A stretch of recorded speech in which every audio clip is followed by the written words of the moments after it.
session mayor and city council meeting, 6 p.m., Wednesday, September 3rd, 2025, City Hall Complex, council chambers.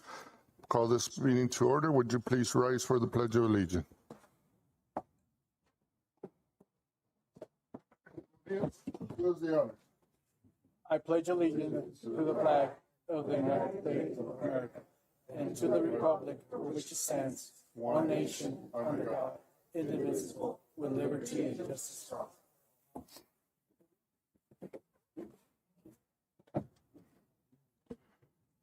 Thank you. I've got a call to public. First, Michelle Carrasco. Can you please go to the podium and state your address and name, and you have 3 minutes, please. Thank you, Mayor. Good evening, everyone. My name is Michelle Carrasco. My address is 968 North Ventana Court in Nogales, Arizona. Today, I want to address a matter of concern for all Nogales residents. On August 29th, the police department hosted a 2025 Nogales Night Out event at the Tiechea Park, or the park behind City Hall, where a military tank was put in the middle of the kids' park.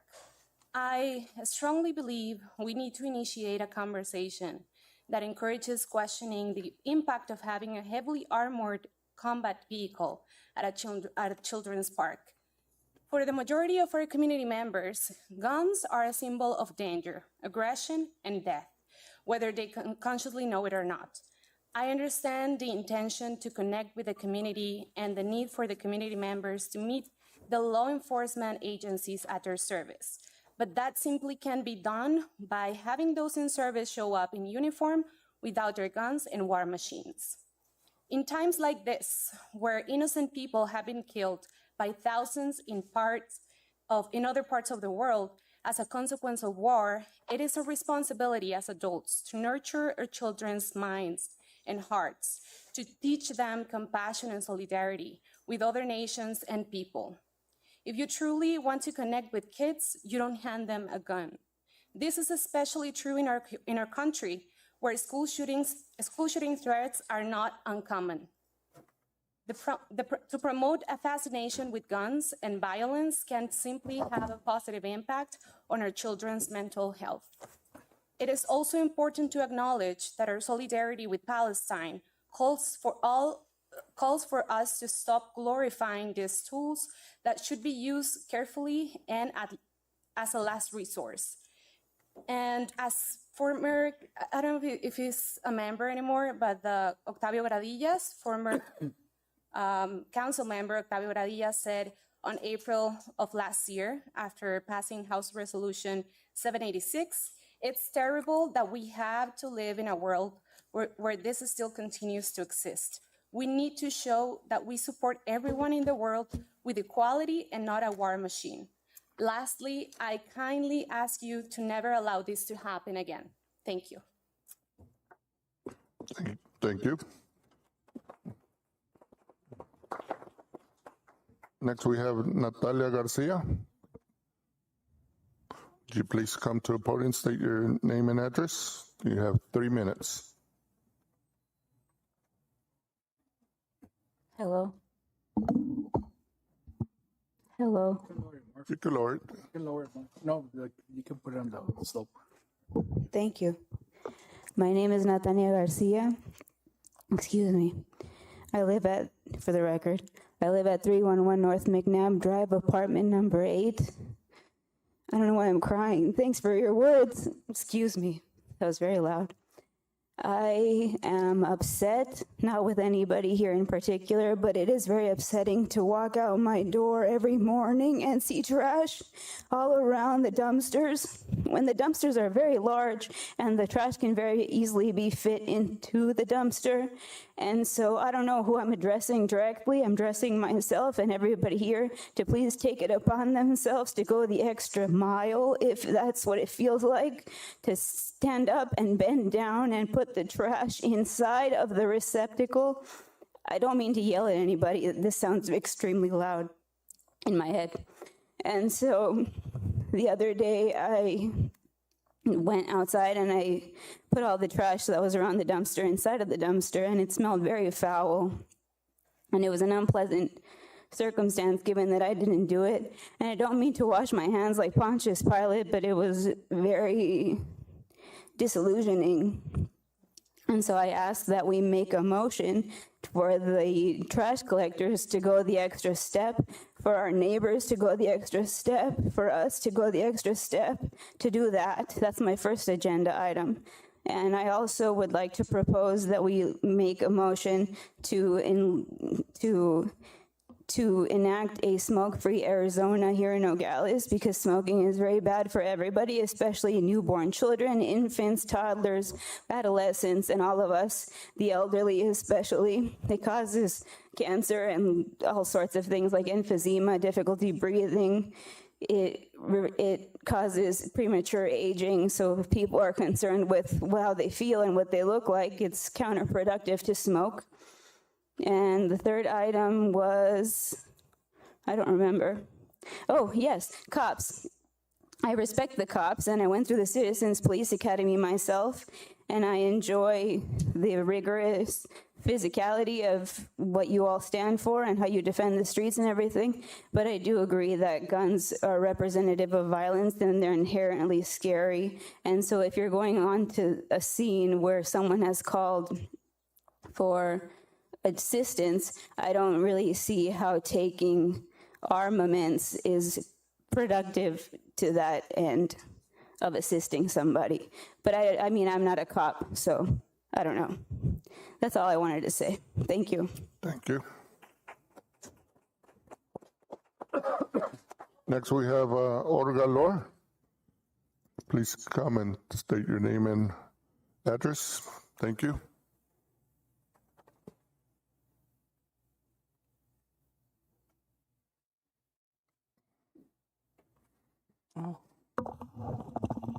Good afternoon. My name is Olga Lor, and I live in 3189 North Sioux Drive in Nogales, in Meadow Hills. And I'm coming because I saw your previous city council meeting, and it's regarding the suggestion from the financial consultant to raise water bills up to 113%. And I think that's very wrong. I represent my neighbors, my family, and I'm sure I'm representing people that don't even know this is going on right now. I know that we vote for you so you guys can make decisions for us, but I don't think this is the right thing to do. I'm not saying that you guys are raising it. I'm just saying that you guys are probably considering how to make up some money for the city infrastructure, for the water tubing, or I don't know how you call it. But I've been hearing that for over 30 years, that there's a lot of bad chemicals in our water, and that the city needs to change all that. And I didn't even know that the city has not finished with that for more than 30 years. So I'm just here for you to listen to the constituents. I think water here in Nogales is expensive enough.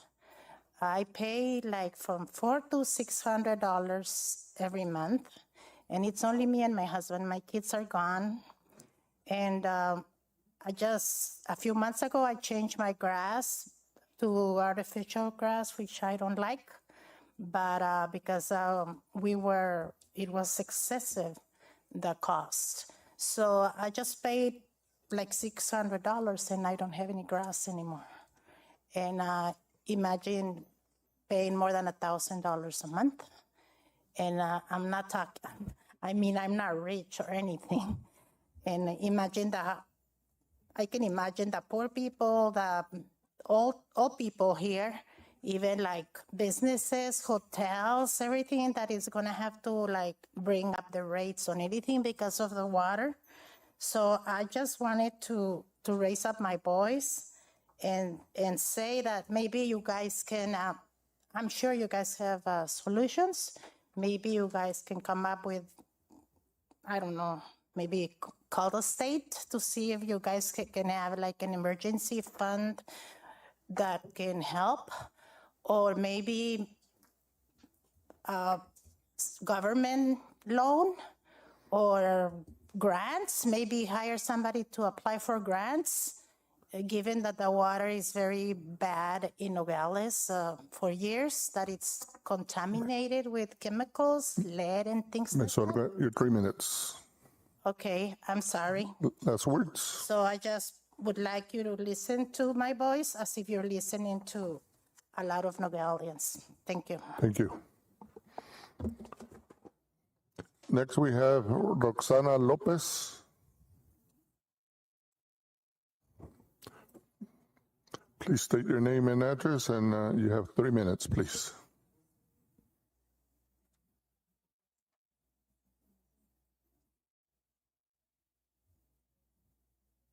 Good evening, council, community, and a special welcome to Rosana Gabaldon and Stephanie Stahl-Hamilton, who are here joining us today. So welcome. I have one particular item in particular that I'm really adamant about is the Buffalo Soldier Park that's on Western Avenue. It was built during when Ignacio Barraza and Von Borstel and that happened. Unfortunately, passed away, we all remember. But that park has never had bathrooms in 17 years. 17 years. Circle K is kind enough to let them use the back.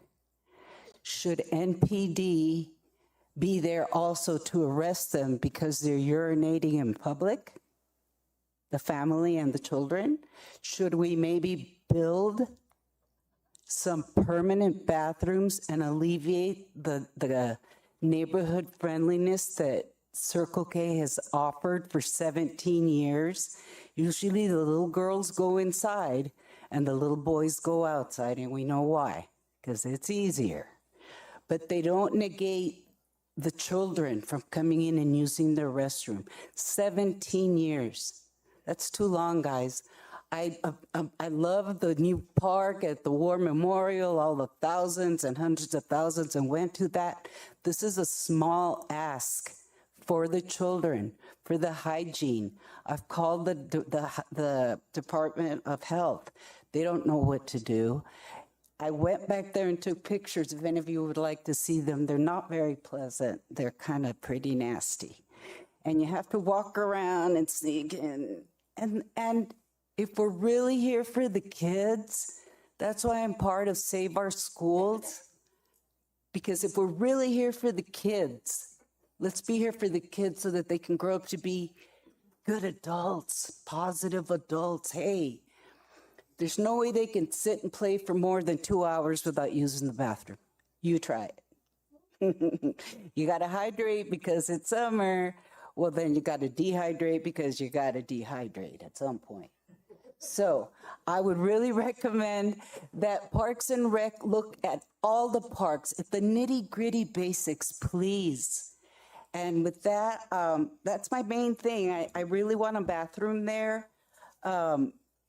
And Circle K has been very kind. I did speak to the manager. He had a meeting with his children, so he couldn't come tonight. His name is Jose Luis Samaniego. And he said, let's work on this, Roxy. We don't want to sue anybody. We don't want to get sued. We don't want problems, but we need to fix it because it's unhygienic. It's nasty. And with that, I say, I would really recommend that every one of your departments, that maybe we could get as a community, like a 6-month update of what you've worked on. Just notes like the Board of Supervisors is doing every 6 months. Just let us know what you're doing. So 3 minutes we can say, oh, yes. And that's what I would like to move is to have at least a 6-month update, kind of like a card, a progress report, let's say. Thank you so much you. for your time. And I would really appreciate quicker than 3 years that it took to get the one downtown fixed. you. Thank you. Next, we have Mr. Brian Vanderbroek.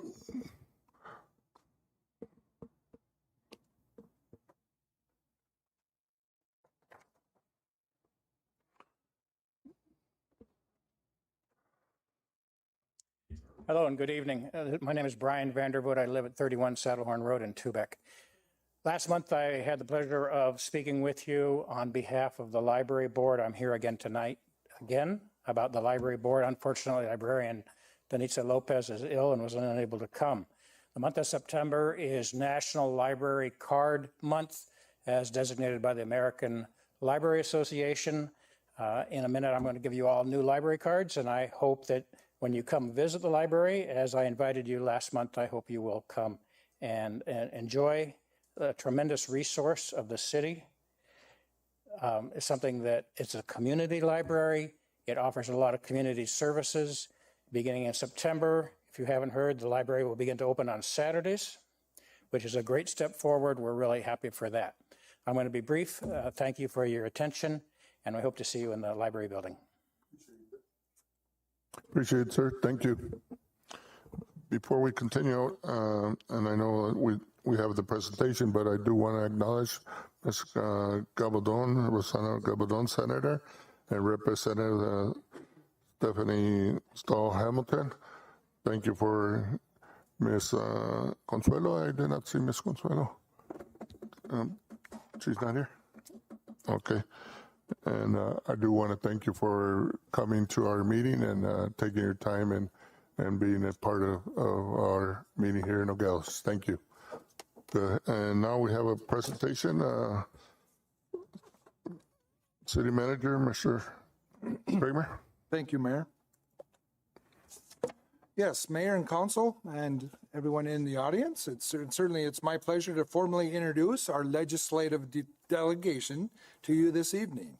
Each of these leaders played a vital role during the past legislative session in ensuring that our city received the attention and, more importantly, the resources it needs from the state to address critical transportation and infrastructure changes.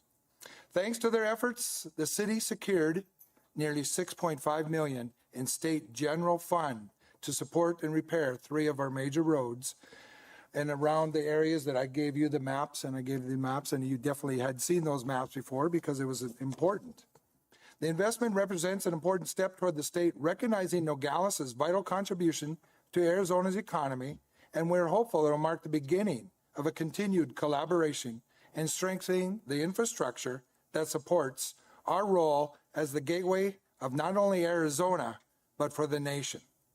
While I know that they're already familiar to many of you, for the record, I'd like to introduce Senator Rosanna Gabaldon and Representative Stephanie Stahl Hamilton. Please join myself and, of course, our lobbyist, Mark Barnes, who also helped spearheaded this because he did bring both parties, which we had dinner the other night at the delegation. Unfortunately, Senator, you weren't able to join us, but we did agree it was a Republican-Democrat effort. So I think that's very important that we understand, and it was thanks to their efforts by our delegation to help get this. So with that said, we will first hear remarks from Senator Gabaldon, then Representative Stahl Hamilton. Stahl Hamilton was first, then Gabaldon. There you go. Sorry. Yes.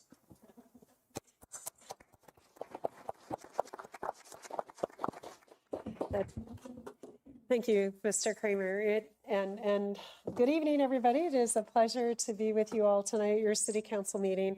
And traditionally, the higher rank does speak first, but you have to know what a public servant you have in Senator Gabaldon that she would defer and allow me to speak first.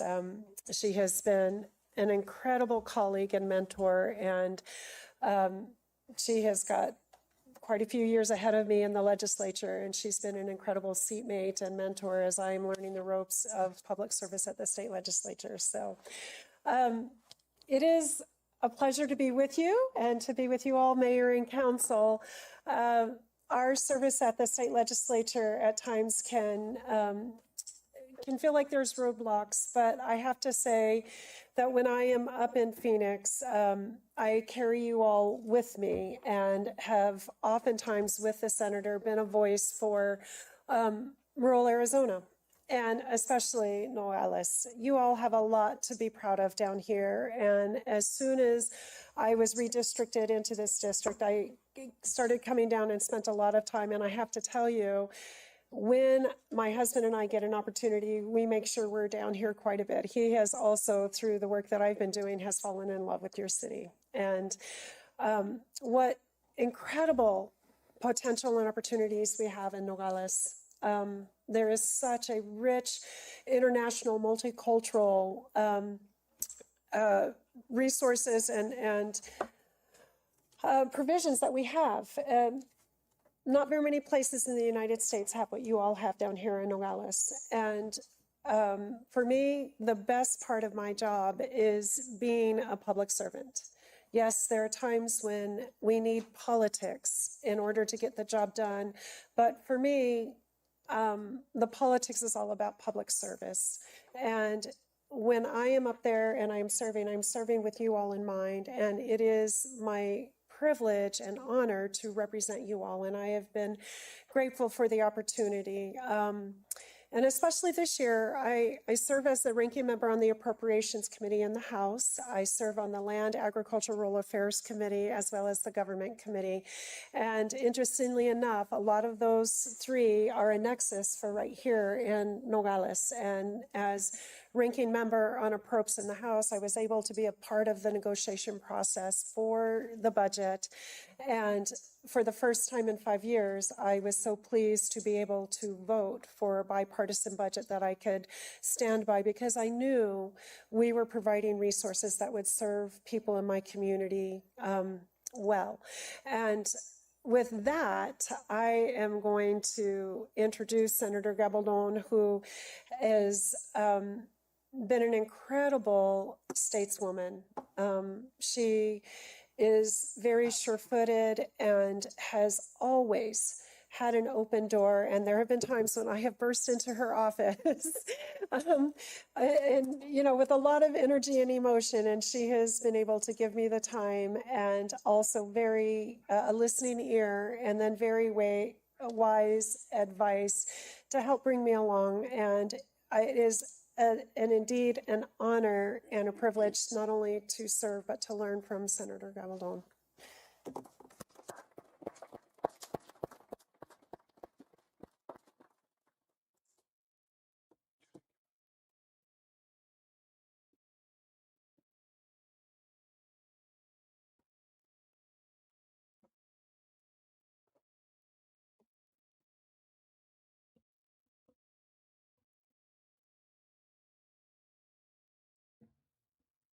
Good evening. For the record, I'm Rosanna Gabaldon, Arizona State Senator for Legislative District 21. Mayor Maldonado, Vice Mayor Bojorquez, members of the council, city staff, and the people of the city of Nogales and Santa Cruz County, thank you for the opportunity to be here tonight. It's always a pleasure to return to this incredible community, and I'm especially pleased to bring some good news. I'm happy to report that the Arizona Department of Transportation, ADOT, has officially executed intergovernmental agreements, IGAs, for 3 vital infrastructure projects in the city of Nogales: Frank Reed Road, Industrial Park Road, and La Quinta Road. These projects were included in the state budget with strong bipartisan support, and the payment was processed on August 8th. But this is about more than just fixing the roads. This is about investing in the future of the city of Nogales and Santa Cruz County. The city of Nogales plays a vital role in Arizona's economy as one of the nation's busiest ports of entry. The Mariposa Port of Entry is a lifeline for international trade. Each year, billions of dollars in goods move through the city of Nogales, connecting Arizona's businesses with global markets and supporting thousands of jobs across our region. Upgrading and rebuilding our local infrastructure is essential to keeping that energy of commerce running smoothly. It strengthens the city of Nogales' trade and logistic hub position, improves traffic flow and safety for our residents, and prepares our region for continued growth and opportunity. As we look ahead to the 2026 state budget, I remain committed to working with colleagues on both sides of the aisle to ensure that Santa Cruz County and the city of Nogales continues to receive the critical investments they need to not only meet today's demands, but thrive in the years ahead. Thank you again for your leadership and for the work you do every day to serve this community, and I look forward to continuing collaboration. Mayor Maldonado and Council, my door has always been open to you. I've represented the city of Nogales since 2013. I have tried very hard all over those years to listen to all of you, but also to listen to the people of the city of Nogales. So I'm very delighted to continue to have those conversations. I serve as minority whip and in the Senate, and I have to tell you that doing so, I want to bring more collaboration to both sides of the aisle, and I will continue to do so. I want to also say a few comments, if I may, Mayor, regarding my seatmate, Representative Stahl Hamilton. She has been an inspiration, not only to myself, but to the members of the legislature. She has brought together people from both sides of the aisle to talk about water issues. And those issues are going to be very important in the coming years. Even though they're important now, even more so, water policy is going to be very, very important to the state of Arizona. So these three projects is just the beginning, and we will continue to work together as your legislators to make sure that your voice is heard, not only on the floors of the House and the Senate, but in the governor's office. Mayor and Council, I thank you very much for this opportunity, but I'd like to also thank Mr. Barnes for actually coming to my office and beginning that conversation that we had and regarding these projects and many more that are going to be coming down the road. So thank you very much again for this opportunity, and I hope you enjoy your evening. Thank you.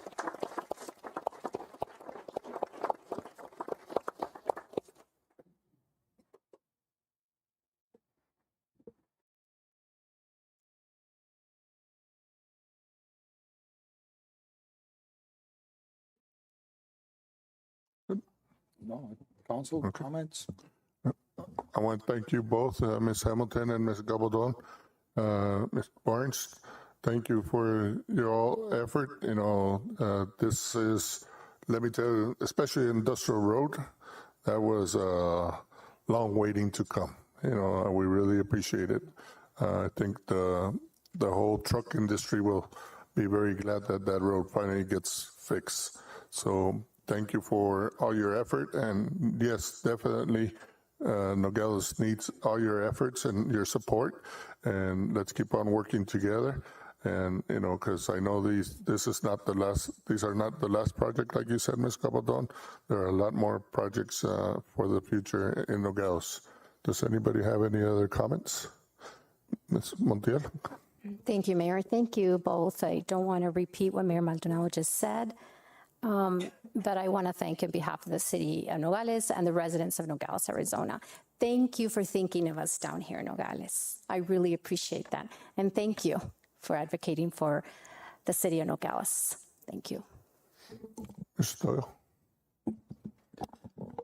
Yes, I guess I've known Roxana a little longer than Stephanie, but one thing that they both have in common is that they both put their all, their hearts out, especially to our community. I guess I started also in 2013, and I thought after a few years, well, I think Roxana's going to probably slow down because she's really in high gear, and you haven't changed pace. And thank you so much, both of you, for being the representatives that you are, especially for Santa Cruz County and Nogales. You guys are doing a great job. God bless both of you. Thank you. Ms. Parra. I also want to thank you very much for taking Nogales, Santa Cruz County into account and being here. We see you often here in Nogales, and I appreciate that. Thank you very much.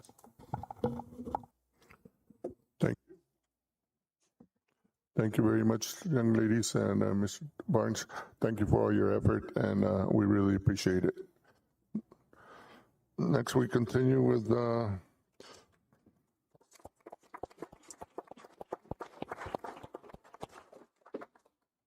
you can step up. Safe drive back.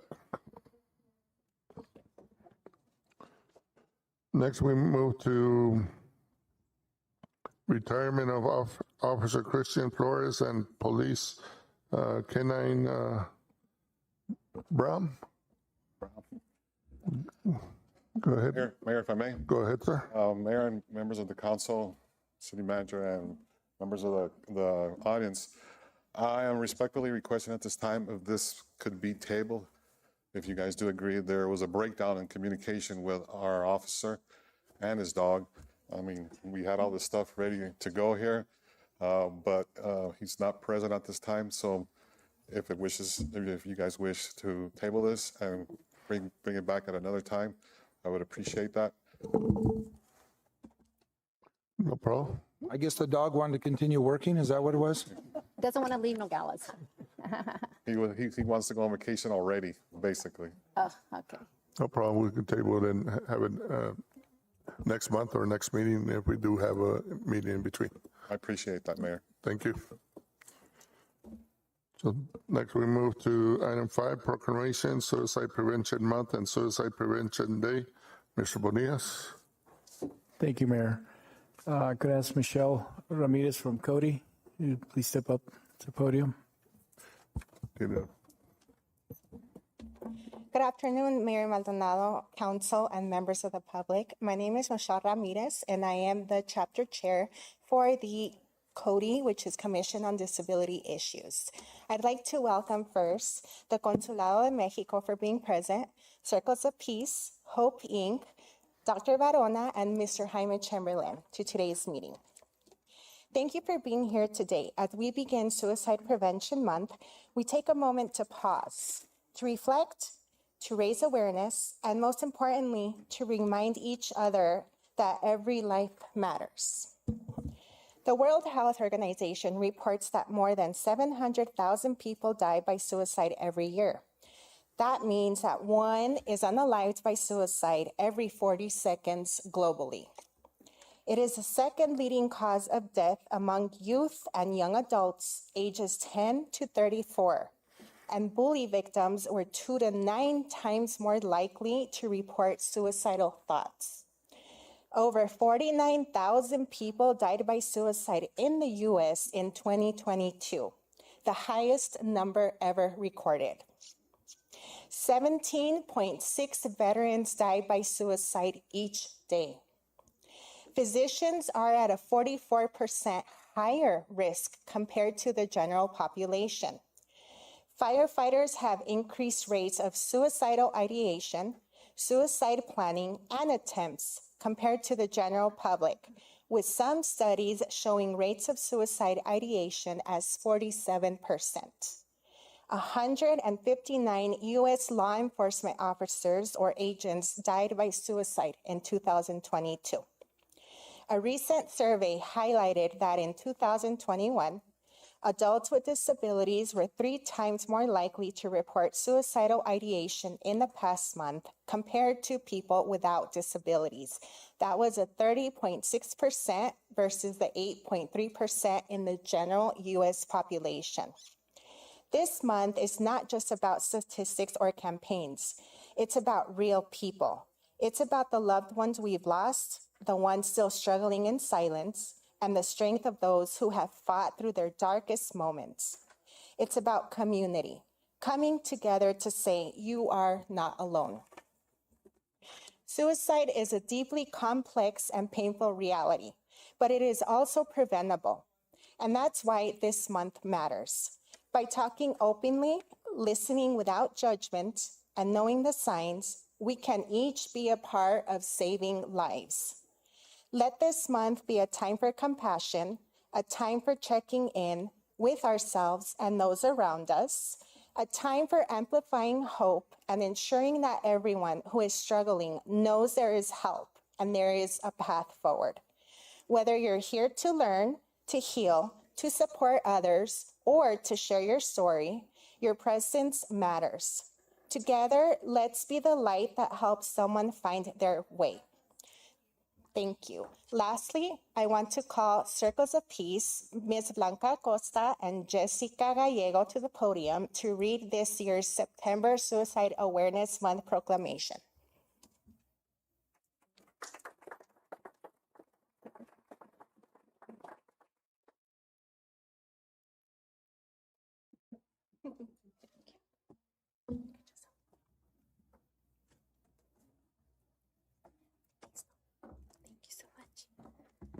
Good afternoon. My name is Jessica Gallego, and I am representing Circles of Peace and the Mental Wellness Alliance, and it is an honor for me to be here today with all of you.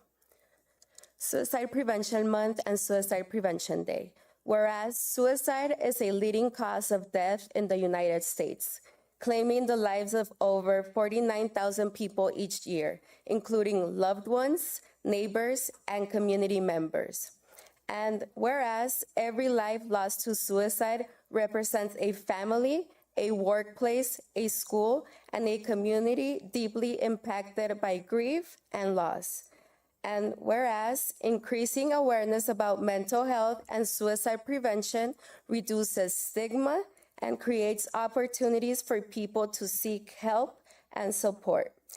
And whereas the city of Nogales recognizes the importance of promoting safe and supportive environments, encouraging open conversations, and ensuring that individuals have access to resources, crisis services, and hope. And whereas national and local partners, including behavioral health agencies, schools, and community organizations, are working together to provide education, prevention programs, and intervention services that save lives. And whereas Suicide Prevention Month, observed each September, and World Suicide Prevention Day, observed on September 10th, provide an opportunity to raise awareness, remember those we have lost, support survivors of suicide attempts and loss, and strengthen community efforts to prevent suicide.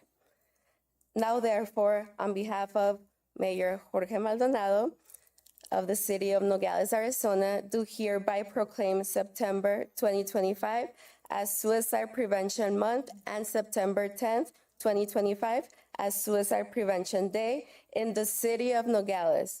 I encourage all residents to join together in promoting hope, resiliency, and healing, and to remember that help is available and suicide is preventable. Thank you. Thank you.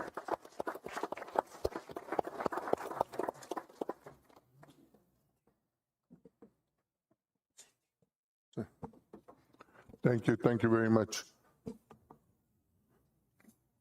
And as you can see, you know, all wearing white shirts representing the month of, you know, suicide awareness. So thank you, Mr. Bonillas, and thank you, Circle of Peace and Michelle for putting all this together, and also the PD that did their patch. Thank you. Next, we move to presentation by Innova regarding the status and progress of Phase 2 of the Camino del Sol Sewer, Water, and Street Improvement Project for the city of Nogales. We have. Once again, Council, the invite was for Innova to Mr. Tang to show up and give a presentation. However, we will not leave you empty-handed with that, because we will have a presentation later by Juan Guerra. We'll give a presentation from the city's perspective. But just so you know that as your city manager, I've been holding Innova to the contract, not allowing any deviations from said contract.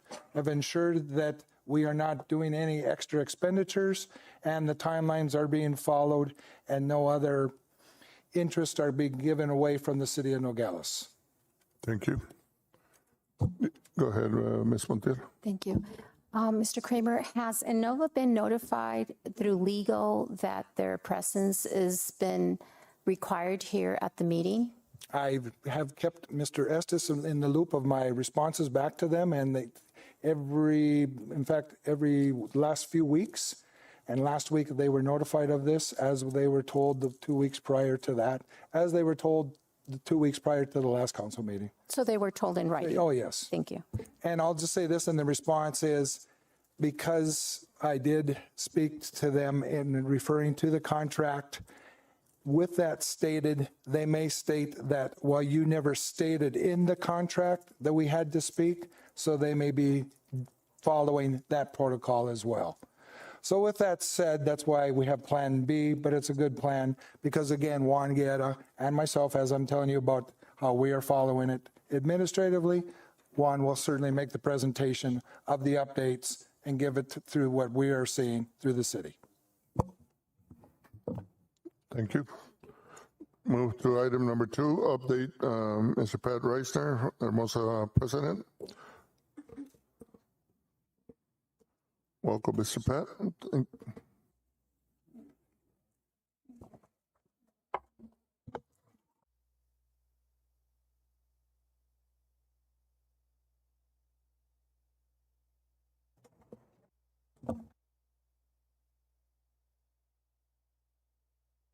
There we go.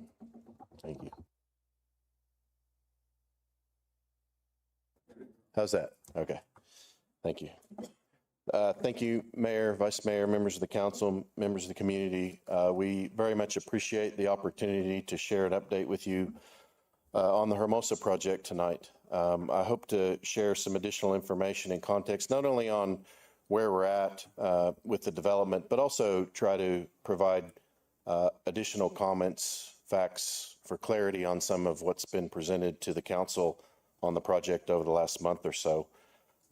It's really important when we talk about certain aspects of this. We know there are concerns with aspects of the project. We're working to address those concerns. But the conversations around this, it is important that we base those on facts, data, science information that's available out there. Unfortunately, I think there's quite a bit of information on the issues I'll cover tonight that have been printed in local media, even shared with the council in the August 6th meeting, as well as circulated throughout the community that are not based on facts, data, and science that is available. And so I just encourage anybody in the community that has concerns around these things to please come to us. We have a strong record with community feedback of making changes to the project. I had a good conversation in the lobby earlier this evening about one of those. And so we have some ongoing dialogue about a number of the things that have been raised with you that I'll talk about today that I believe will get us to a better place on a lot of the issues of concern. So if we could go to the first slide, please. And I'm going to get straight into, I think, what's been top of mind for everybody, and that's around water and air. One piece of context just I want to go back to that we've shared previously, and we can actually go out and show you how we're doing this because the project's under construction now. We're about 40% of the way through the construction. We are building specific pieces of equipment right now that you will not find on any mine site in the United States that allow us to minimize our use of fresh water in the operations. We will use 90% less water than any other mine in Arizona once we're up and operational. And I think it's an important piece of context. It's not a narrative. It's not a story. We can actually go out and show you the installations in construction that are different. And that's a lot of what we've been trying to do. We understand water is a precious resource everywhere. It's particularly a precious resource in southern Arizona in this part of the world. And so we have designed this mine to be very different in terms of how it uses water to produce its product. I want to talk a little bit about the well protection program that we've put in place because there's, I know, been some concerns raised in the county meetings and certainly here with you in the last month or so about this program. And this is where I think there's some important context I would like to provide around that. First of all, back in 2021, about 2 years before we started any activity on the site, we went out to all well owners within a 5-mile radius and voluntarily offered to monitor their wells. So nothing I'm going to talk about on this program is required by law, by statute, by any permit, or any other requirement. We wanted to get baseline information, and everyone in the communities talked about the importance of baseline information. So what are the conditions today with respect to groundwater, surface water, air? And part of that was starting to monitor private wells within a 5-mile radius. So we've been monitoring every well within a 5-mile radius, most every well, for the last 4 or 5 years. We talked about converting those to a well protection program. The reality of the legal and regulatory scheme around groundwater in the Patagonia Mountains, unfortunately right now, is a private well owner really has no rights around what goes on around them. I could buy a residential lot next to one of these residences, put a whole bunch of pumps in, drain the groundwater, affect their well without recourse.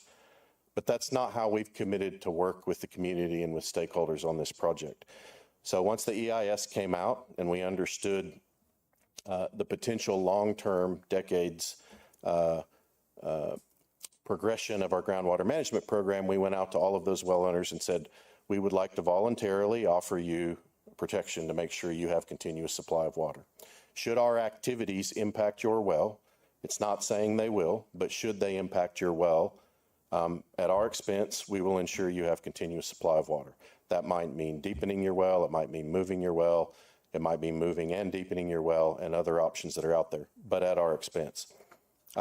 This is not required by law. There's no current legal requirement to do it, but it is the right thing to do. I think a few things around these agreements. They don't remove any existing legal rights that the well owner has. The reality is the way the legal scheme's set up right now, they don't have recourse around these actions.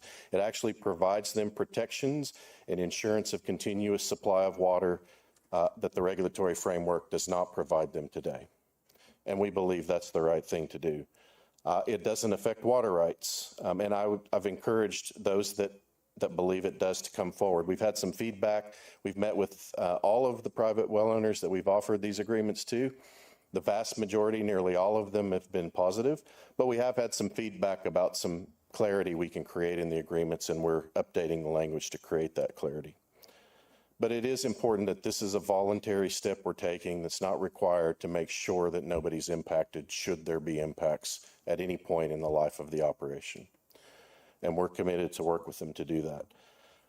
The other thing that's intrinsic in that is we have been monitoring these wells for about 5 years. I know there's been some information presented to the council and others about alleged impacts of our activities already on wells and levels. You know, we have 2 years of data on all these wells that we have around the site. We have instruments called piezometers, more than 100 of them that surround the site that are continuously in real time measuring groundwater levels. So we have a really good idea on what is and is not happening. The movements we've seen in these wells are very consistent with the movements we see from wet season to dry season prior to any of our activities commencing. The water levels in the private wells, as well as the wells and instruments we have around the mine, are in about the same spot they were at this point in 2021, 2 years before we ever commenced any activities. So that data is available. I look at it with our hydrogeologist every 2 or 3 weeks, and it's something we watch very closely. The reality is we had 2.5 inches of rain in the first 6 months at the site. Last year, that was 11 inches. It's a historic drought. Our private wells, every private well in the Patagonia Mountains can fluctuate 7 to 20 feet from wet season to dry season. And those are the movements that we're seeing now. But again, the purpose of these agreements is belt and braces, insurance that they have continuous supply of water should there actually be any impacts long term. Moving on to air, we have started the deployment of air monitors both in the community and along transportation routes. So we have a requirement, obviously, in our air permit to monitor air quality at the site. We have taken an extra step that's not required by that permit to start collecting baseline air quality information in Patagonia, Sonoyta, Nogales, and on transportation routes. That project is started. The feedback we have from the community is they're concerned about air quality around dust and metals. And so we have specifically designed the program with the technology to collect several years of baseline information around dust and metals as it exists today without any activity. We'll provide that to the community transparently, and then we'll keep collecting that information once we're up and running so the community can see in a transparent way if there's been any change. There is another program running, I think you're aware of, that the University of Arizona and the Calabasas Alliance are involved with.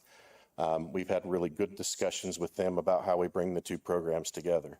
The programs are different. We're using different technology, measuring different things in a different way with slightly different objectives. But we believe bringing the two programs together provides the community the most comprehensive information to provide that assurance that there's been no change in air quality. The really important aspect is our program measures metals. Everything we've heard from the community is that's what the concern is. And so we've had good discussions about bringing those two programs together and merging them, and we will continue to pursue that partnership. I think there's been some media coverage that that partnership had fallen through or we decided not to do that. That is absolutely not the case. We're continuing to have meetings, and I'm confident that through both programs we provide the best information to the community. The last thing I'll talk about is the air permit. There'll be a hearing in Patagonia on September 25th at 6 p.m. So that ADEQ can socialize some updates they're making to our existing air permit with the community. Again, I'm going to need to address some misreporting and misinformation around that. Back a few months ago, the EPA asked ADEQ to update 5 items in our permit related to reporting and record keeping. It was reported and information circulating in the community that our air permit had been revoked, denied, or rejected. That is not true. The construction activity going on at site today is being conducted under that air permit.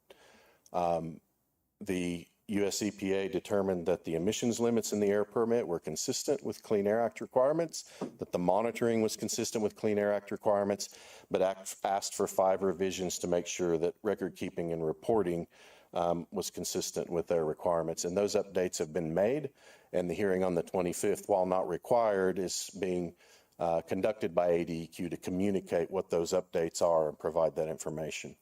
ADEQ will clarify in that hearing that our permit was never rejected, denied, or revoked. And so it's, I think, a really important clarification. Next slide, please. So moving on to employment and workforce development, we're really pleased with some of the developments in this space. We've recently signed a memorandum of understanding with the Santa Cruz County Provisional Community College to support the workforce development and local training programs required. I think everyone's aware, we've shared in the past, we have a commitment that at least 80% of our long-term operational workforce will be existing residents of Santa Cruz County, and really pleased that we've actually launched the first training program. So on the 21st of August, we commenced an electrician certification program that will be delivered here in Nogales at the Provisional College. To my knowledge, that's the first skilled trades training program in the county. Up to now, for students to gain skills like that, they obviously had to leave the county and drive to Tucson. We are committed to training more people in each cohort than what we actually need for our workforce so that we provide a broader skills uplift for the community. This first cohort is 16. That includes more students than what we actually require, but it's the first of many programs. The students are not required to pay. We funded the program, teachers, equipment, curriculum. I do also need to correct some information here. I think in call to the public on your August 6th meeting, and then also in local media, there was some suggestions that the initial cohort were mostly employees and that we had 12 of the 16 were existing South 32 employees, and some suggestion that 50 plus people that were interested in the program were rejected. None of that is factual. 14 of the 16 students are not employees. They are all long-term local residents in Santa Cruz County. The 2 that are employees that live here in Santa Cruz County that have expressed an interest in upgrading their skills for operational roles. They would then be backfilled with local residents. So it is accomplishing exactly what we wanted: train and upgrade skills in local residences and provide local residents and provide those opportunities. The reality is we did have 60 plus that expressed an interest. Only 23 people applied, and then 18 applied for the scholarship. So we have 4 people on a wait list for the next program. If we have to hire 600 to 700, 800 local people, there is going to be plenty of opportunity in subsequent programs and subsequent cohorts for all of these people. So I just did want to make it clear. The other thing I want to make clear is the selection process wasn't just South 32. So we did involve externals and community members. I have asked our team to learn about how we can make sure that more people get through to the application stage and more people get through for final consideration for these programs. And if we have to provide support to improve those numbers and improve that pipeline into the programs, we will. But we're very excited. This is a really important moment, and there's certainly a lot more to come around providing training opportunities in the local community. Just one thing on employment, we're at about almost 250 direct employees now. We will add another 70 over the next 12 months, but starting about next June is when the employment really ramps up. From next June, the year after that, we'll add another 250 people. So in the next 18 to 20 months, we'll go from about 250 to in excess of 500 to 600. So that's why starting these training programs are really important, so that we can maximize local content and local employment in those numbers. Next slide, please. Just go through the timeline roughly. We're about 40% complete on the total construction. We are developing a decline, which is really just an angled tunnel to access the manganese underground. That's about 2/3 complete. It'll be done by the end of the year. That's the portion of the project that's funded by the U.S. Department of Defense. 1/3 of that project. That's to get underground so we can do exploration, underground exploration and sampling of the manganese deposit. We have not made a decision to mine the manganese deposit. All of the construction going on today is in support of development of the zinc deposit. The 2 shafts we're developing, one's about 50% now, the other one's early stages, 10%. The big milestone in the last few months is we've commenced construction of the zinc processing plant on the site. I've got some photos I'll show you in a minute. We have been producing a battery grade manganese in a pilot plant in a laboratory setting for about 2 years now for customer testing with the EV companies and EV battery manufacturers. We will scale that up. We're building a larger test plant at the moment. That again will be in a laboratory setting to produce material for customers to test. We have started the road construction on the Centro site here in Nogales, and I'll show some images of what we expect that to look like, and we expect hopefully the building construction to commence later this year in the fall. We have about 700 people working in construction at the moment. That'll ramp up to nearly 1,000 by the end of the year. The 2 shafts complete next year, the first one middle of the year, the second one at the end of the year. The surface construction on site continues through the year. And then first zinc production is still scheduled for early 2027. One thing to be clear on that, that's the first production that occurs underground. That does not mean we start hauling product off site at that point. That happens at a later date into 2028. And it's about a 2-year ramp up period. This is something that I think we haven't communicated as clearly. Even though we start producing underground in 2027, we're not at full production maximum capacity until late 2029. It's about a 2-year process to ramp up to full production. Next slide, please. I just wanted to share some photos. This is what the construction looks like on site. You see the 2 tall head frames. That's where the 2 shafts are being developed. But in the foreground, you can see some concrete forms and concrete pours starting. That's the start of the construction of the zinc processing facility. That is resulting in our construction workforce ramping up from 600 or 700 to close to 1,000. Next slide, please. Slide on the left is the manganese decline. We're about 2,500 feet in length underground in terms of underground development to get to the manganese deposit. The one in the middle is what the shaft sinking looks like underground, and the one on the right is ventilation infrastructure we're constructing underground, just to kind of give you a sense of what some of this looks like. Next slide, please. We've finished the engineering on the facility at Centro. I talked about the road construction along the north end of the site has commenced, the building hopefully later this fall, but these are some of the final images from the detailed engineering that's been done that shows what the facility will look like when it's ultimately constructed. We'll have 200 of our workforce will work here, not at the site. And this is really important for local employment and local content as well. Having the mine fully operated from this facility gives us a better chance of attracting local residents. The jobs in this facility, we can train people in the community that have no mining experience in 18 months. And so those will be some of the last training programs that we implement. Next slide, please. So one of the reasons this is important, this will be a state-of-the-art, one-of-a-kind facility. There are facilities like this elsewhere in the world, but not one that will have the technology like this. We will have data scientists, a lot of other types of roles. But the main reason this is important, and the reason we put it in Nogales rather than, typically these are built in big cities where you have more access to larger numbers of labor pool. The reason we put it in Nogales is because of that local employment goal. If we put this in Tucson, it might be easier to hire people, but we wouldn't have a local workforce. So this creates opportunity. It takes traffic off the road. So people not commuting to the site, but coming to a site in Nogales. And this is going to be designed to be able to show off what next generation technology looks like for operating a facility like this. So something that will be a showcase for people from around the world that do things like we do in the industry. This will be a one-of-a-kind facility. Next slide, please. I want to talk about the federal permitting process, and I know this was discussed with you extensively in your August 6th meeting. The public comment period closed at the end of June. The Forest Service are working through responding to those comments. I know you had a presentation, your August meeting, around a lot of concerns around the EIS. I think, my message around this is, one, thank you to the community and members of the public that provided comments.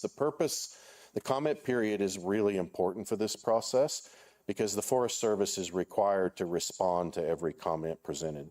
So if the community has concerns, and even some of the concerns that were shared with you in August, there will have to be a response, either drawing on science and data that's already in the environmental impact statement, or if there's nothing there to support responding to that, then that work will have to be done and provided. So it's really important that the concerns all come out. I think some of the concerns that were shared with you in August meeting, I believe, are addressed in the EIS. The reason the EIS is 1,200 pages long is it has extremely comprehensive science and data in it. And I think that will be leveraged to respond more explicitly to make sure that those concerns are addressed. I think one thing that's important is the preferred alternative that the Forest Service has presented in the draft EIS actually reduces environmental impacts as opposed to if they don't approve it. The reason is it two things. It distributes the water from the discharge from the water treatment plant to improve aquifer recharge.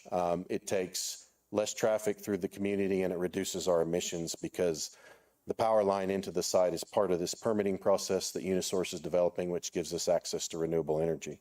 So we eliminate natural gas fired generation.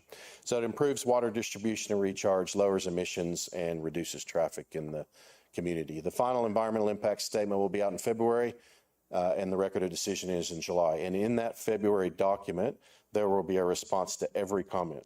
So everything that's been raised with you, that's been discussed, will be responded to with science and data to address those concerns. Just some highlights. Obviously, the summer is a big period on community outreach. We did lots of back-to-school events in the county. You see the summer robotics camp. We've continued to support the Tecnologicas program in the middle schools. They visited Kit Peak. You can see that there. I just wanted to be clear why we support a lot of these. A lot of these programs are STEM-based. And longer term, if we're going to, again, develop a pipeline of local workforce, whether it's the skilled trades that I talked about earlier, or engineers or science roles or whatever, we want to continue to support STEM in the secondary schools so that there's an interest in in STEM careers and science and engineering curriculum and careers to actually feed that pipeline of potential local people that could enter our workforce. We're having a lot of success with this. We have hired 2 engineers from Santa Cruz County high schools in the last 6 months. Our project geochemist, we have 2 geochemists in the world in South 32. One of them is here, and she's from Nogales High School. And so we are starting to have a lot of success with the STEM careers and local students, and that's a really important part of this, to provide some of those career opportunities in the county that might not have been there in the past. Next slide, please. This is also really important with the other way we can maximize benefits here. One, we have our Hermosa Community Foundation that does grants to Santa Cruz County nonprofits twice a year. The logos you see there were the recipients in our mid-year grants. And then I think if Olivia is still here, Olivia presented to you in a previous meeting the vendor readiness program that we've collaborated with the chamber. That is something we're really proud of. There's been a lot of work put into how do we connect with the local business community. The other way beyond local employment we can maximize benefits is maximize doing business with local businesses. We will set targets around how much of our spend is local. That will grow over time. And the collaboration with the chamber is really helping us help local businesses prepare to do business with us and find those opportunities. A couple of examples here, a local bookkeeping company that's helping us now. All our reflective clothing that we use at the site, we used to get from out-of-state suppliers, is now supplied by a local vendor. And so we hope there's more and more of these stories. Some workshops that have occurred in the last week with local businesses to help support their preparedness to do business with us. And I know that program was presented to you in one of your previous meetings. So this is something we will also set targets and be very transparent about how much of our spend is with local businesses. Next slide, please. That's all I had. Just in closing, thank you again for the time for the update. Happy to take any questions. And I think just really important again that we provide all the context around these issues, that we draw on the data and facts and science available, and we are open to have conversations and work to address any concerns that may be out there. Thank you. Thank you, Mr. Pat. Anybody have any questions? Go ahead, Mr. Doyle. Just to kind of be on the clear side of what my question goes to, those students that are being trained and the ones that are chosen, the ones that aren't, is there any commitment to the mines? Because after all, they're funding their studies. So the ones that say start and for whatever reason they quit work 6 months down the road, do they have any, is there any, like, they have to pay back anything or? No. And the ones that didn't get chosen, can they go and work somewhere else without having to pay anything back? Yeah, so there's no commitment for them to come work for us, and there's no commitment if they don't work for us that they have to pay anything back. So we will obviously offer career opportunities to the graduates of that program that we think will be attractive careers. But again, we're training we will, through all of these programs, train more than we actually need so that there's broader uplift. But no, there's no absolute requirement for them to work with us, for us, and no requirement to repay if they leave the program or go to work for us and move on to another employer. We hope that's not the case, but all right. We hope we offer a career that makes them want to stay here. Yeah. Oh, thank you for clearing that.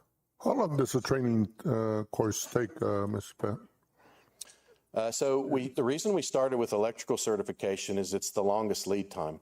You know, these skills are variable in terms of how long it takes to change, but an electrical certification program is a multi-year program.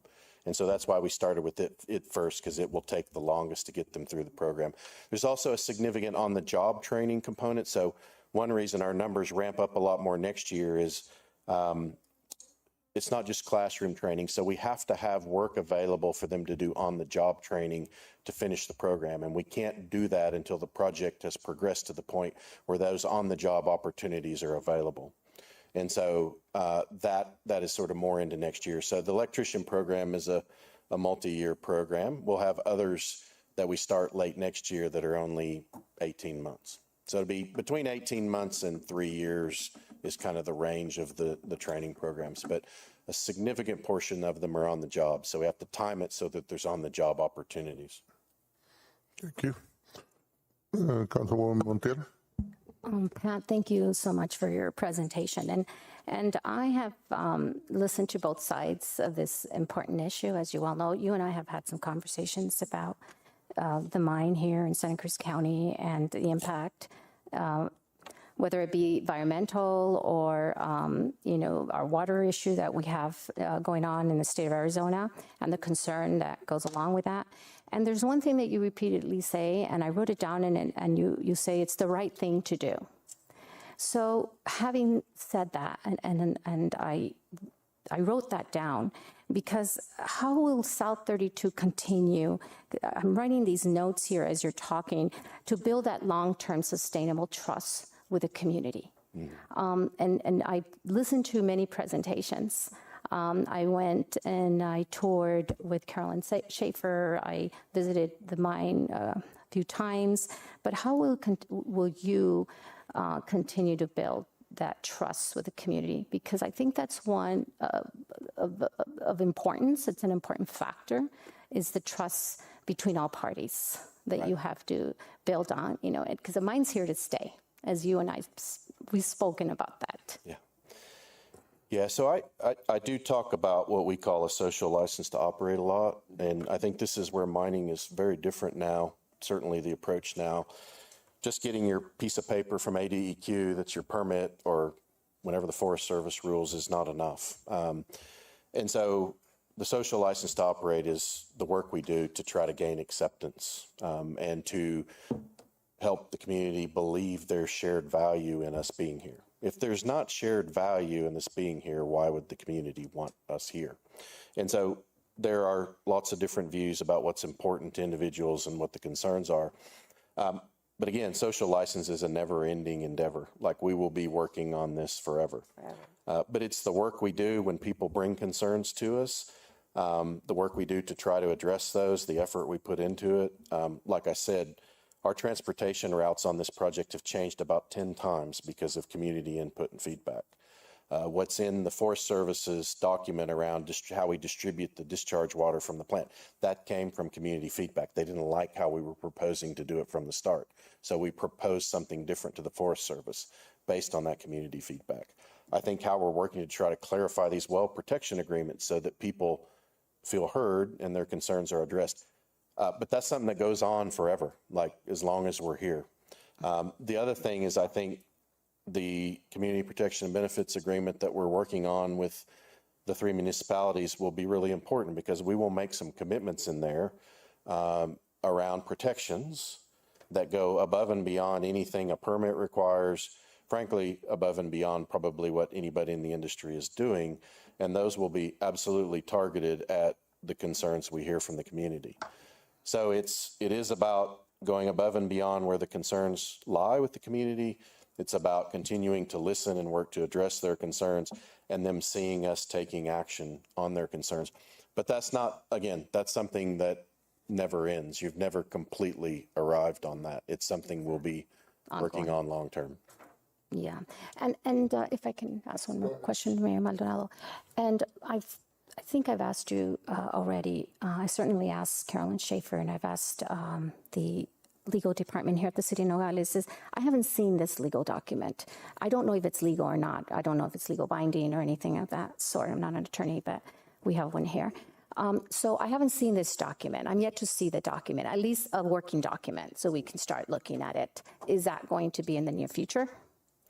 Yes. And so the intention with this document is, and again, every signatory's legal counsel will have to get themselves comfortable with this, but the intent is it's legally binding on us. It has to be. The social investment commitments we make on the benefits side and the protections on the side have to be legally binding. We won't get to the end of it and sign anything until we get to that point. The discussions up to now that we've been conducting have been trying to just understand what's important to all the signatories. What's important in terms of social investment to close county services or city service gaps, what's important to support the long-term vision of the community beyond mining. And then on the protection side, what are the concerns that are most important where we put additional measures in there? So it's really up to now just been understanding what those are and deciding how we work together. We are working to get something in front of the stakeholders for each signatory before the end of the year. And so I believe that is coming.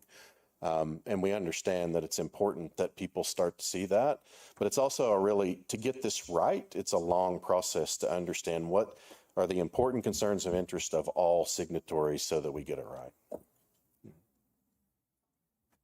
Thank you. Anybody else have any questions? And Pat, I think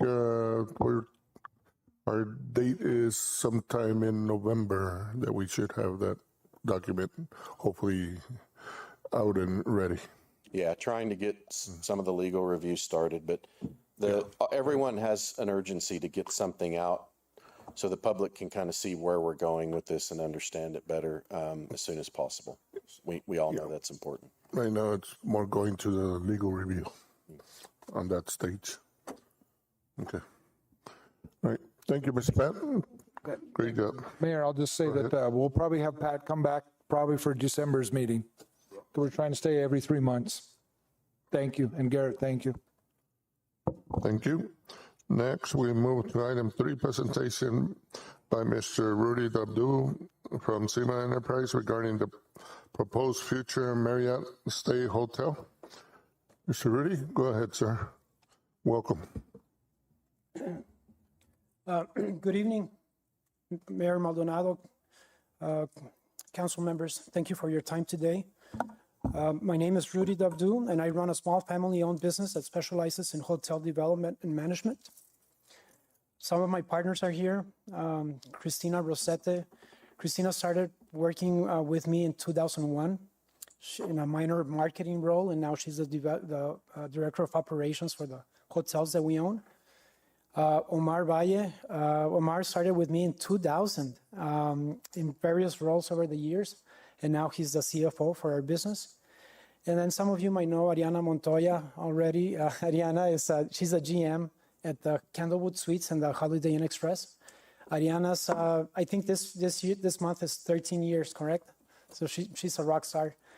And the reason I mention this is because this kind of longevity is not very common, but we made it possible by developing a strong family culture, something that we're all very proud of.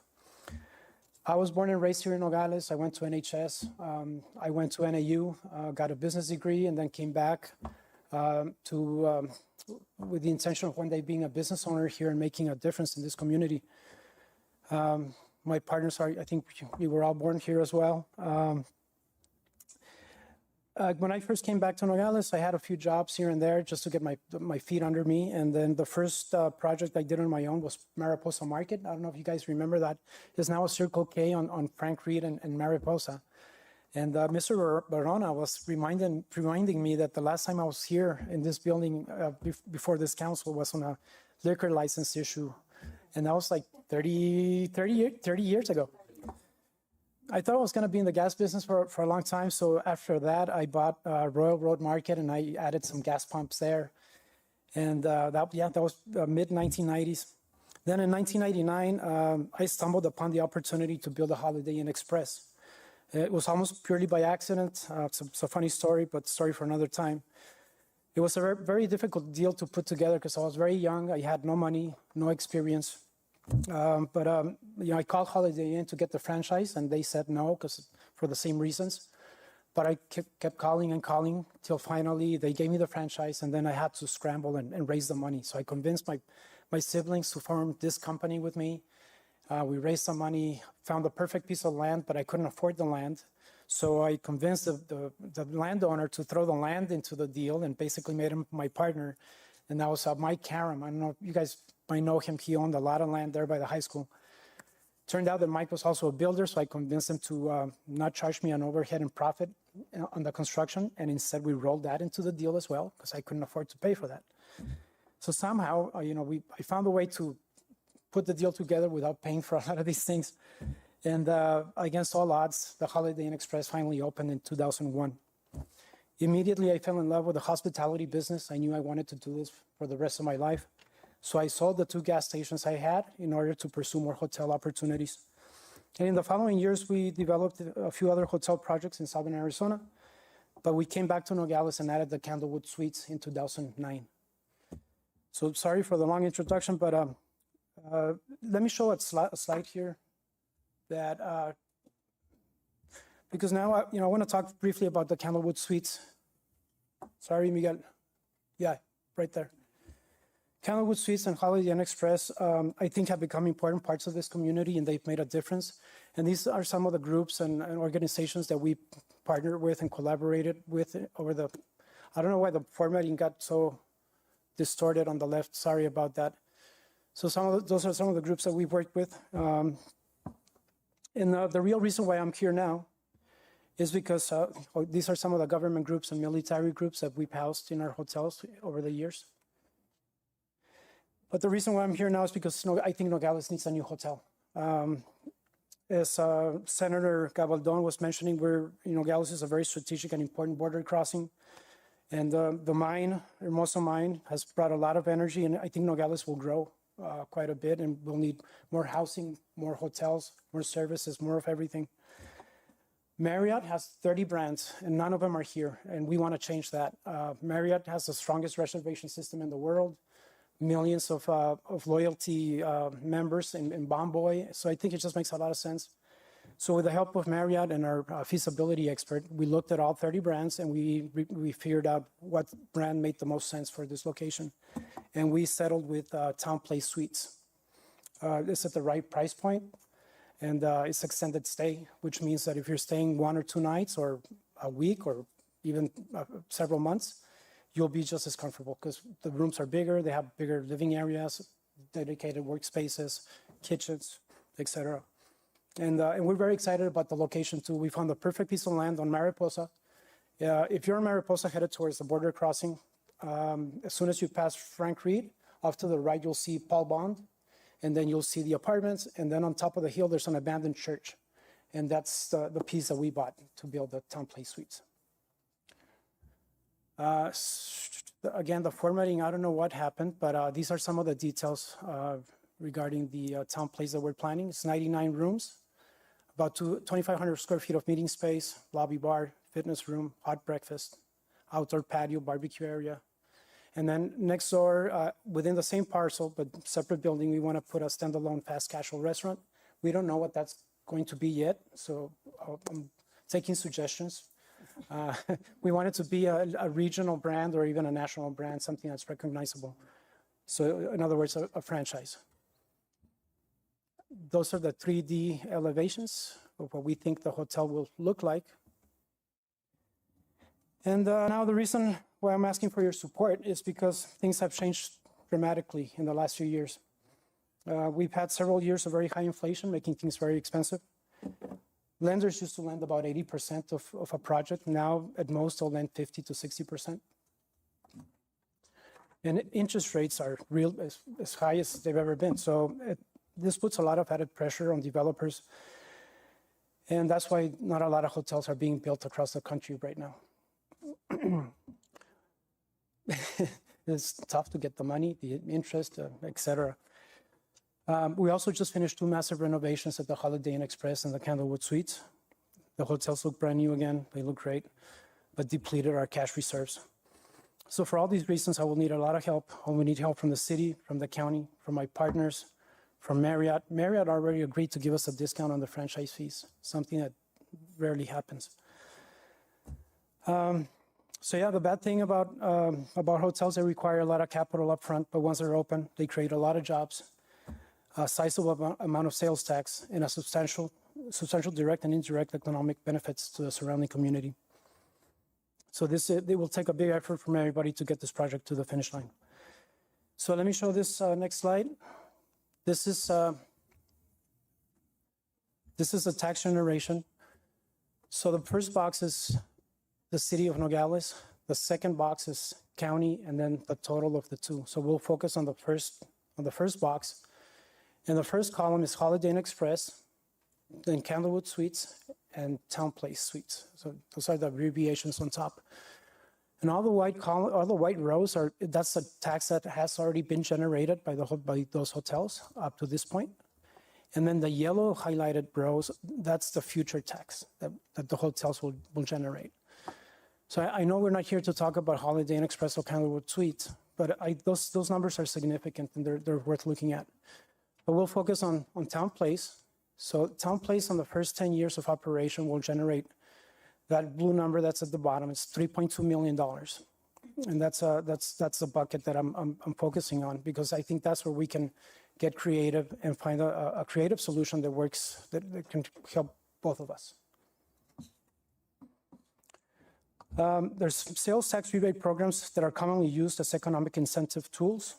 The public side gets a new revenue stream that did not exist before, and through a rebate program to the private side, the project becomes feasible and becomes reality. So my goal here is to find a reasonable agreement between us that leads to a win-win situation for both city and developer. I'm not asking for a specific commitment from you at this time. I just want to present the project and ask you to allow the appropriate staff members, including city attorney, to engage with me so that together we can explore ways in which we can help each other.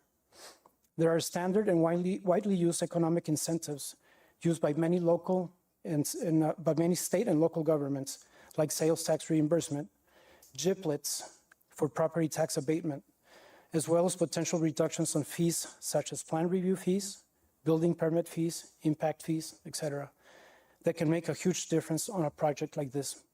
So my desire is to explore these options with you and your staff and eventually enter into a mutually beneficial development agreement, fully aware that any such agreement would have to come back to mayor and council for approval. Thank you. Thank you, Rudy. Anybody have any questions? Mr. Doyle? Just a comment. Looking at the slide where the outlay, it reminds me that I stayed in one almost identical going through Yuma off Interstate 8, and it was by Marriott. And I'll tell you, it was one of the most pleasant experiences that I've had, finding a nice hotel by the side of the freeway that they're so professional, and it's, I think to have a Marriott in your community is something that will bring more tourists to our community. And not to put Holiday Inn or anything, but it gives them more choice, I think, and people feel more comfortable when they have a little more to select from. And I think Marriott is a good asset. I hope it goes through for you. Thank you. Yeah, that's the idea. I completely agree with you. Councilman Bonilla? Mr. Abdul, thank you for the presentation. How far are you talking or just discussion with planning and zoning with Mr. Tapia's department? Have you, or we're not even at that stage No, yet? we are very preliminary discussion. We just had the site plan approved, but that's as far as we've gone. In order, for example, for us to even get pricing on this project, we need to develop our construction drawings a little further. Because right now it's too early, so we need about maybe 4-6 more weeks before we get to a point in our documents before we can go to a general contractor and get pricing. So I don't have pricing yet. There's a lot of clarity will come to this project in the next 4 to 6 weeks.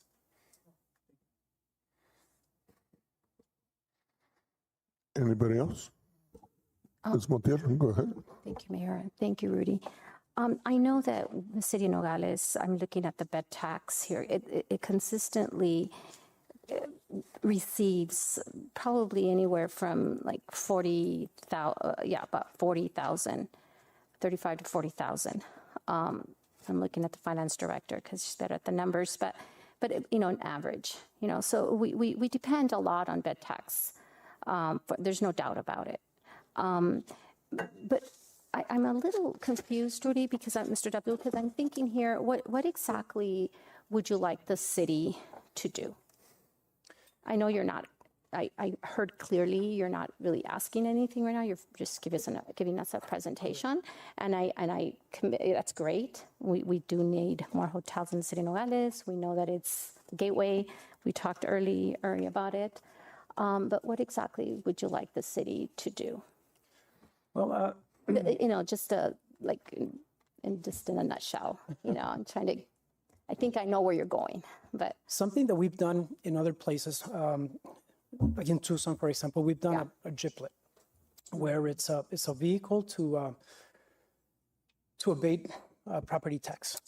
Okay, but that kind of the GIPLET requires some groundwork that needs to be in place in the city, or you know, in this case, I don't know if the city has done some of that groundwork. I think it needs. In order to get a GIPLET approved, you need to designate a central business district within a city. Yeah. And that takes time. So I don't know if that's, for my case, I want to start construction in a couple of years. I don't know if we have the time to do some of that groundwork that needs to take place before a GIPLET can be considered. So that's something that we might, or it might, I don't know, that's something I want to discuss with you guys. And the other thing that we've done in other places is sales tax rebates or reimbursements. And a lot of times we've been able to do a 50-50 split, where the city gets half of the sales tax and the developer gets the other half back. And that helps in the capital stack. For example, like I was saying earlier, a lot of banks now lend a lot less, but if there's a commitment from the city that the developer will get 50% of that sales tax back, the bank is willing to lend more. And then you're able to bridge the gap that way. So it's a very important tool that we've used before. And there's projects that wouldn't have happened because we were able to get a GIPLET, or we were able to get a sales tax reimbursement. We've done it in Tucson. We're doing it in Marana. So I know that there's a lot of pro-public, a lot of municipalities that have done both of those things. Okay. Ms. Montiel, go ahead, finish. Go ahead. No. Mr. Bonilla. Mr. Dabdul, I haven't, did you say how many new jobs you were looking at, possibly? I think the hotel will generate about 40 new jobs. And the restaurant that we're planning to put next door will probably be another 60. So a total of 100. Okay, thank you. Ms. Montiel? Okay. Thank you. And you know, in my conversations with Mr. Abdu is, you know, to come and present and see the opportunities. And I've talked to legal, we talked, there's some things we could do, some things we can't do, and basically be in a communication stage where we're trying to find a solution of what is possible, what is not possible, and to make it work, to, you know, bring not just this hotel and other businesses into our community to help each other and help, you know, attract businesses and you know, we're going to have the same thing with the mine, you know, what's going to come in with vendors and stuff like that on the mine, where are we going to locate them, where are we going to do, you know, the necessity of housing is, you know, we talked about how much in need it is. So that's what's been my conversations with Mr. Dabdu, and thank you for your presentation. And I hope, you know, we could talk and you know, Mr. Kramer and Mr. Estes, and we could all put our heads together and try to find a solution that will work for you and the community. Thank you. Any other remarks or questions? All right. Thank you. Thank you. Thank you. Good night. Next, we move to item 4, update and introduction by the Mexican Consul Marcos Moreno Baez and Paola Ramirez, Deputy Consul General. Go ahead, Mr. Baez, go ahead.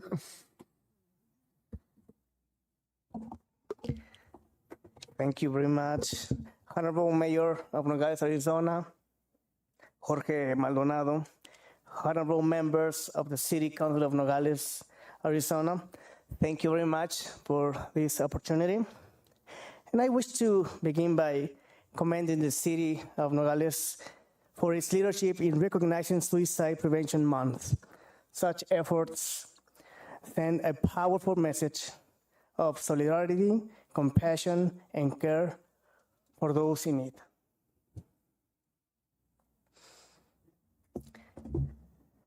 I can move my presentation here, right? Yeah, okay.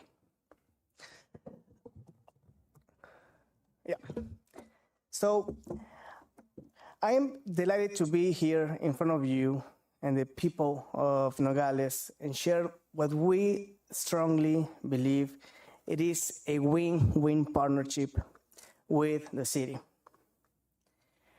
This is the first time a Consul General of Mexico presents before you the role we play here in this beautiful town.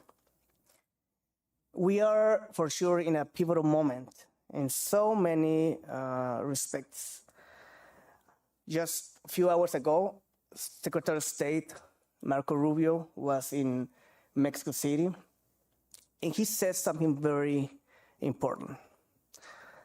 He mentioned that Mexico has been the closest ally of the United States, also in so many aspects, including, of course, by national security.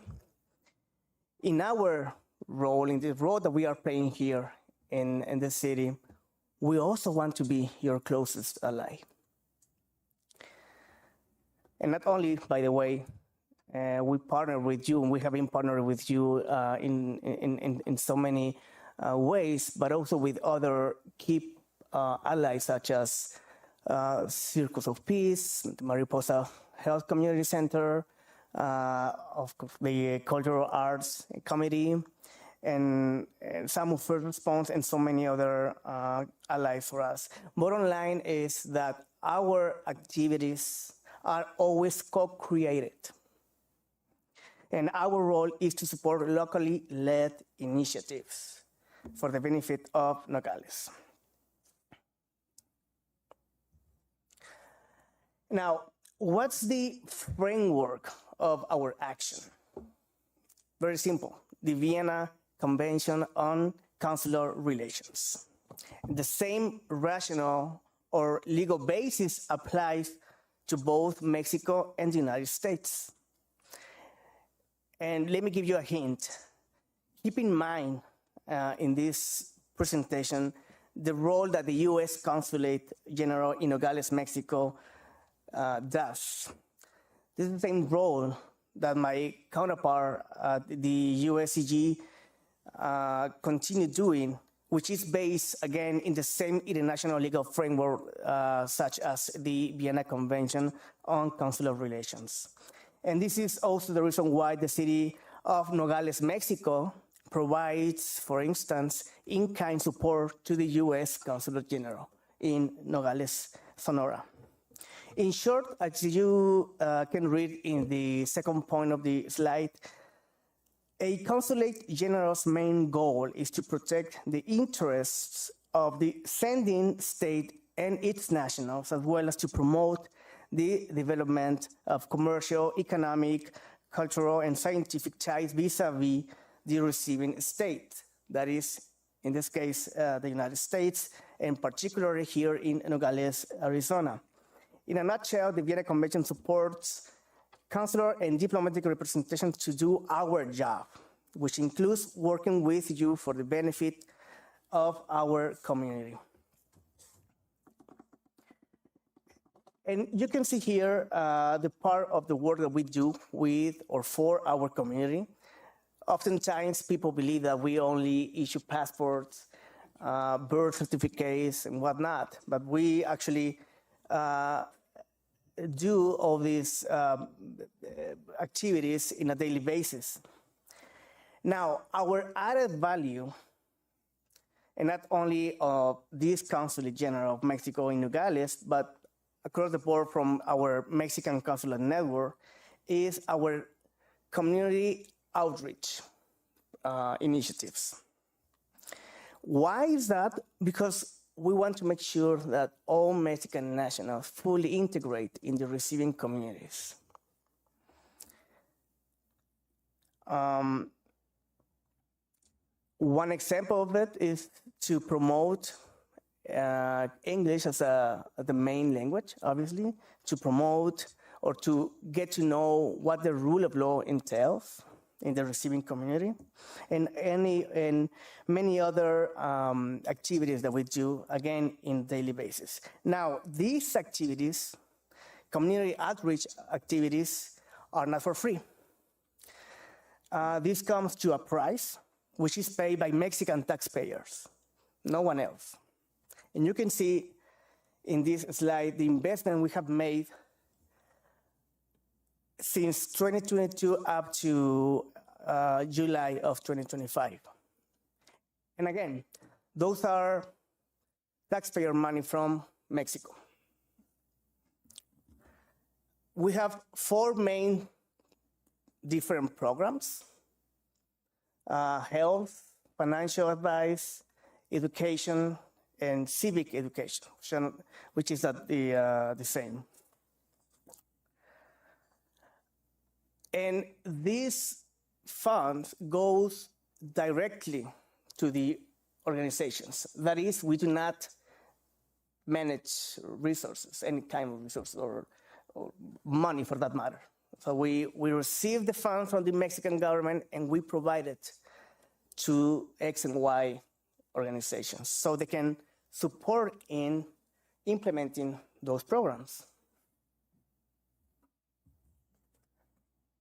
Now, let me give you 4 examples as to how we implement community reach out programs, but also other type of programs. The first one, we supported women from Nogales, Arizona, to build their own businesses. We have already trained 20 women who at the same time have created other jobs for residents here in Nogales, Arizona. The second one, in my National Sport Weeks, we supported local young athletes from Nogales, Arizona, so they could perform in an amount of activities that we had 2 years ago. The third example, the Indigenous Groups Business Mission to Arizona, which also included Nevada and California, we linked a number of indigenous women to local businesses in Tubac, Arizona, so they can actually obtain or purchase items directly so they could get a better price as opposed to going to a secondary seller. And that supported, again, local businesses from Tubac. And the third one, Voices from the Border. We live in a beautiful border town, and so we are committed to support its unique dynamics. But oftentimes we hear or we listen to the news about the challenges that this community has. Not, very good publicity. So what we're trying to do with this project is to change the narrative about this border town, because there's much more many things, good things happening here than those that we sometimes watch on TV and so on. This is one of my favorite programs for sure, namely the scholarships that we provide. In this case, we also work as a team. We, not only the Consulate General of Mexico, but the Cultural Arts Committee, the Santa Cruz, of course, the Santa Cruz County Provisional Community College, and other organizations that support us to raise funds for underprivileged students. From 2022 to 2024, we have supported 68 students from Nogales, Arizona. And across the US, Mexico has supported over 3,000 students in other towns across the United States. And again, this is teamwork that we do with incredible organizations that are committed to our beautiful community.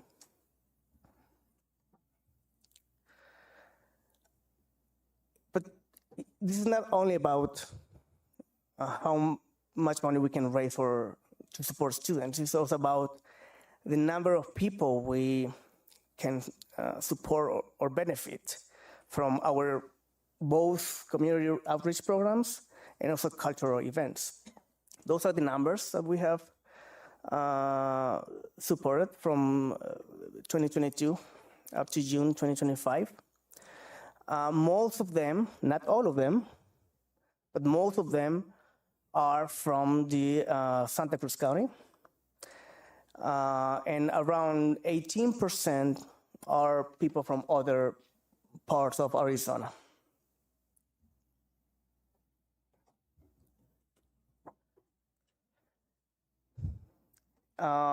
And I couldn't finish this presentation without sharing with the city of Nogales, our cultural agenda.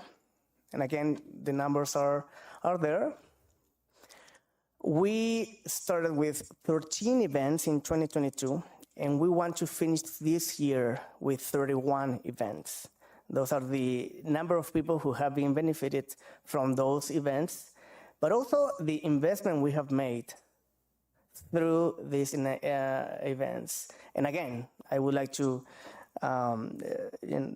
really acknowledge the endlessly effort from the Cultural Arts Committee that have also supported us to raise funds, not only to make these events possible, but some of them, we have also raised funds for scholarships for the people of Nogales, Arizona. This is a summary of the both investment and the beneficiaries here in Nogales. And I think that tell us that we are, again, working hand in hand with so many organizations, and that we see our relationship with the city of Nogales as a win-win type of partnership. And I would like to conclude with three statements. First, and I said it before, our initiatives are always co-created. Our role is to support locally led initiatives for the benefit of Nogales. Second, community is our lead. In other words, it is all about what people want. It's all about what people request us to do for them. And thirdly, if the city is thriving, Mexican nationals will also thrive. And this is the reason why, for us, the partnership with the city of Nogales is based, and I will repeat it again, on a win-win type of relationship, because we know really that together we build a stronger community. That together, hand in hand with the city of Nogales, we build a better community. And this is part of our role. And this is the part of any other foreign representation working in a receiving state, based, of course, on the Vienna Convention on Consular and Diplomatic Affairs, or relations rather, but also, of course, on binational agreements, in this case, between Mexico and the United States. That would conclude my presentation, and I will be more than happy to listen to your questions, to your comments, should you wish to make it. Thank you. Thank you. Mr. Bonilla? I don't have a question, Mr. Moreno, just more of a comment. I want to thank you for coming down here and sharing with us what you do for the community. especially with the scholarships that you work with Councilwoman Melendez. So it is nice and refreshing to see that that the Mexican Council does indeed put back into this community. And I think there's a lot of confusion out there or misinformation as far as your events and how the Mexican taxpayers actually cover the costs for everything that the Mexican consulate does here in the city of Nogales. So I just want to commend you for coming down here and sharing all this information. Thank you, Councilman. It is my honor to be here, rather. Thank you. Vice Mayor. Thank you, Council Moreno. It's good to hear the information coming from the Consulate of Mexico, because a lot of people have a lot of questions regarding what your responsibilities are and what you do in the community. And I hope that some questions that were pending were answered tonight with your presentation.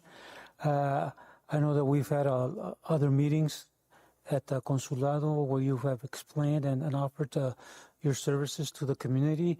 And you're not only serving the Mexican residents of the community, you're serving the whole community as a whole. And I thank you very much for your presentation. Thank you. Thank you, Mayor. Thank you. Councilwoman Para. Thank you, Council, Ms. Moreno. And Paola Ramirez, the new Deputy Consul, if you wanted to introduce her. Thank you for being here. Absolutely, and thank you for raising that point, Councilwoman. I'm so happy that finally my Deputy Chief of Mission arrived directly from Rome to Nogales, so lucky her. And she will, actually, one of the key roles that she will play is about by national security. Because again, and I will repeat what I said before, Secretary Marco Rubio said it very well. We need to continue partnering. We need to continue working so hard to really put, as you say, the bad guys where they should be, in jail. And we will continue to share information. We will continue to work hand in hand with federal agencies. And of course, with local enforcement. Local enforcement is key for us. And by the way, one of the reasons that we implement outreach community programs is for Mexican nationals to understand that the Consulate General of Mexico partners with local enforcement, so we can build together trust, so people actually can feel that they can absolutely, and they must, reach out to local enforcement authorities. This is one of the reasons why we do that, not only here in Nogales, but across the board. And so Paola Ramirez, a senior diplomat, and it's not a coincidence that she's here, that she comes to Nogales to support me on among other topics on border security, because she's a seasoned diplomat that has been negotiating this before the UN in Rome, in Geneva. And she will be helping me on these very sensitive issues going on here at the border. Councilwoman Melendez. Thank you. Well, I know you so well. We've been working for many years. It was a great presentation, because I really think all of us need to know what you're doing, what the consulate is doing. And in all the events, the city is involved. So it's good for all the members to really know where the money is going. Because sometimes we wonder, what are we really doing with the Consulado? Well, the Consulado is working for all the community. So it's very important for us to be part of the Consulado. Thank you for the presentation again. wouldn't be possible to do any of our activities, any of our events without your support. Let's make that clear. And again, the reason why we also doing it this way, it's not only because it's the right way to do it, but because we want to send the right message. And that is, we partner with you and we want to build trust, not only vis-a-vis, but also people can understand that this trust that we are trying to build, it gives them the tranquility, if you will, to reach you out whenever they deem appropriate to do it. Not only to the city of Nogales, but to local enforcement, to the sheriff, to the office of the sheriff, is very important to us. So, this is not about also or only about cultural events. It's not only about outreach community activities. This is also about strengthening our community and building trust. And people can see that, for sure. So thank you for allowing us to partner with you in so many aspects of public life. You had something to say? Just want to say for the record, just so you know the history of this as a former history teacher, we need to thank Councilwoman Esther Melendez Lopez. She was the one that started back in 2008 the scholarship program. She pushed hard with Jaime, right? Correct? And we did it directly for Pearson students at the time, but we had 20,000. It was that organization, and yes, the Hall of Fame as well, was giving scholarships to just the Pearson kids at that time, but she's the one that helped push and started that. And I second that, absolutely, I second that, because, public service is about supporting particularly the underprivileged. And the example that Councilwoman Melendez, but also other partners, I can see Sandra, Cory here, and so many other people who believe in public service. We need to acknowledge that. So I absolutely, Mr. Kramer, second your comment, and we will make sure that continue to support underprivileged, particularly underprivileged students. So thank you for your comment. Go ahead, Mr. Doyle. Thank you, Mayor. Councilman Moreno, again, there's been a history of councils always being in the forefront here in our community, and you're right up there with them, and I thank you for that accessibility, that you're always in all the events, showing your face to everyone and working close together with mayor, council, and every other official, not only in the city and county, but even in the state. So I want to thank you for that visibility. But I have a question. Just sometimes people ask, they're not sure, again, Mexican citizens that are living here legally, sometimes are asked, for some reason, asked if I'm familiar with what the local consulate can do for them. And I noticed that, sometimes you'll ask, can they get a copy of a birth certificate from Mexico there, or record one, or are those services available to them? They are, absolutely. Oh, so they don't have to go into Mexico? They don't have to go to Mexico. And, we are actually expanding the type of services that we provide to Mexican nationals, or to any person who, whose identity is linked to Mexico. So not only Mexican-born national, but first, second, third, fourth generation Mexican nationals who live here and who actually work for this beautiful country. Okay, so it's okay to refer them to you then? Absolutely. Okay, thank you. Aware of that. Thank you. Consul, thank you very much. It was something that, I know we've talked about it a lot, and, just like Mr. Kramer said, the changes that the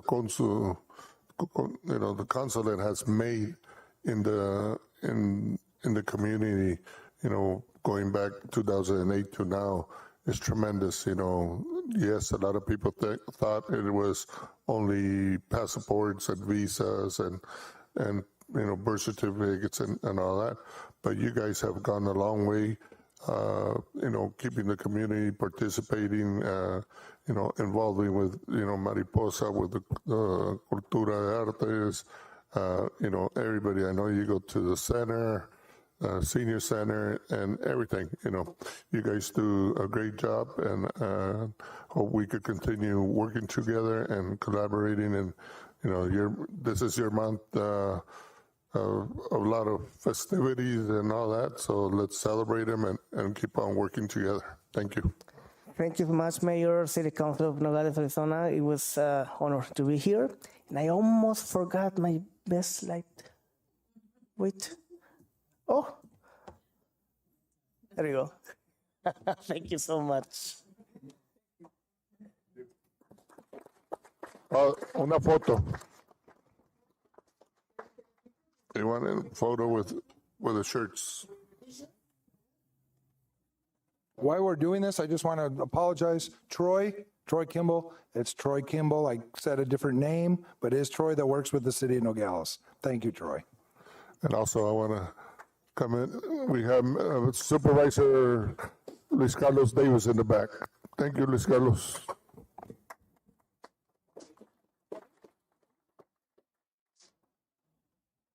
A todos los que tengan camisa.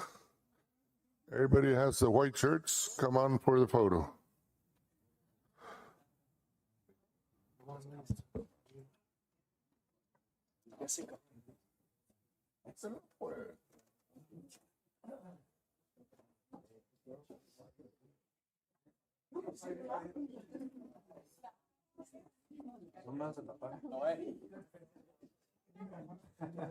No vas a tapar, no te preocupes. No te preocupes. Ahí viene uno, ahí viene uno. Tú nomás.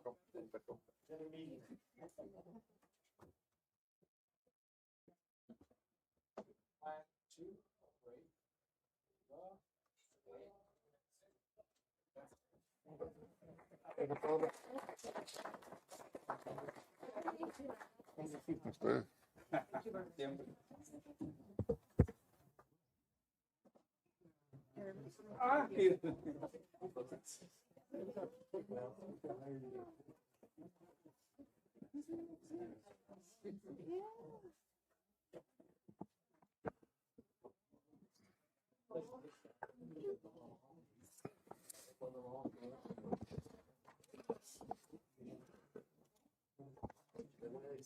Next, we'll move to financial monthly report. Ms. Jean.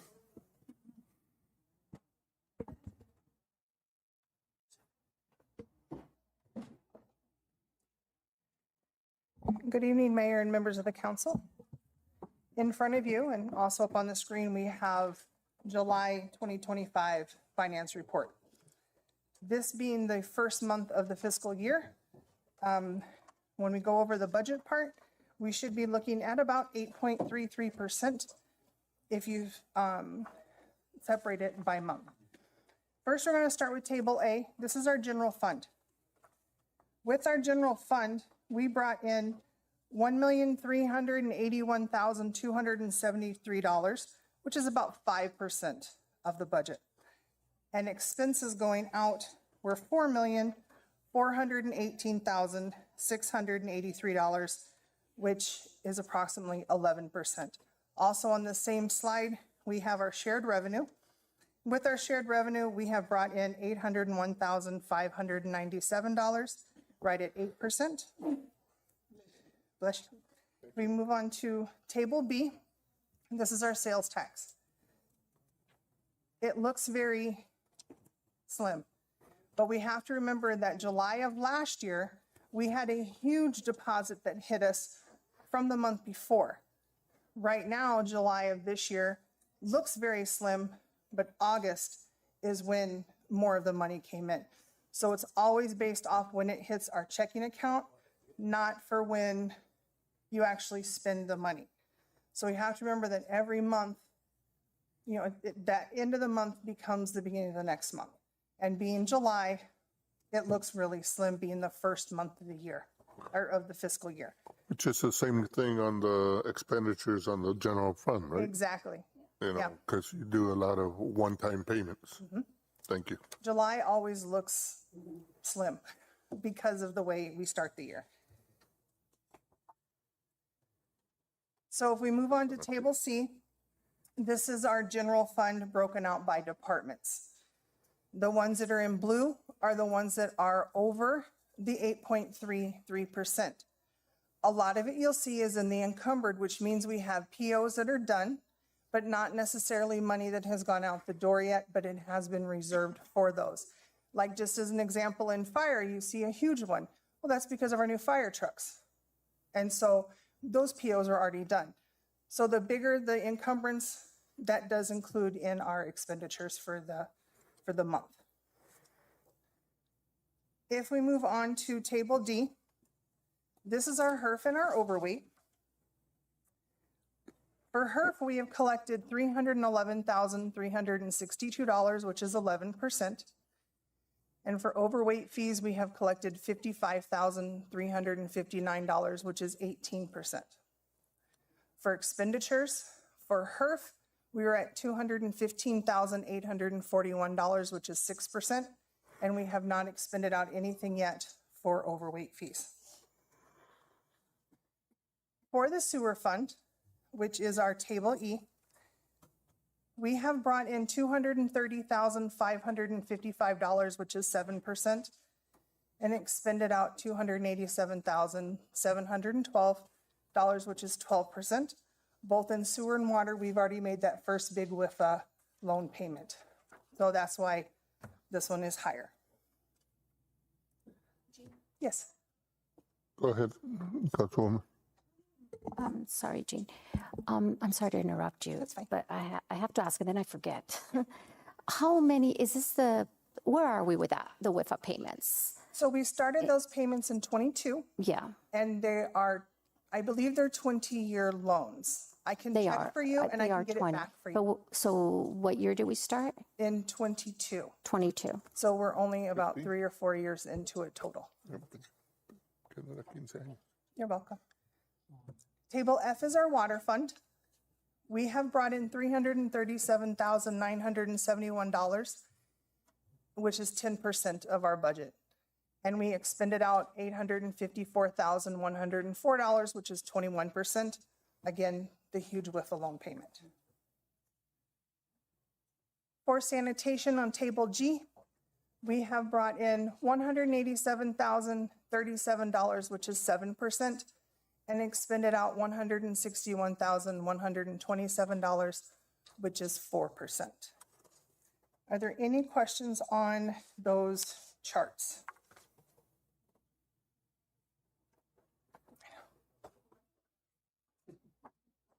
Okay. Any other? No questions? Go ahead. So for business licenses, we have 2,767 active business licenses in the city. We had 20 that were canceled or suspended.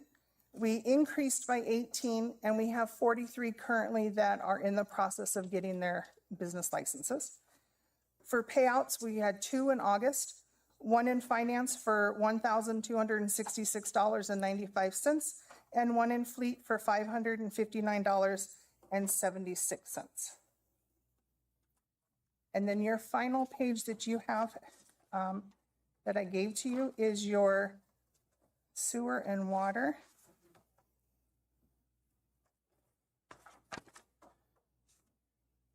And it's missing from my report. Okay, I know you, oh, here it is. I found it. It's out of order.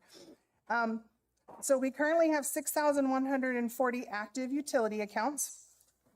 73 active accounts are on contracts currently. Those contracts equal $59,564. It was a decrease of 6, so we had 6 pay their contracts off in this past month. And then we also have 127 delinquent accounts that are within the Valle Verde area. That equals $345,588. There was no change from that last month to this month. except it increased by $4,319. Any questions on that part?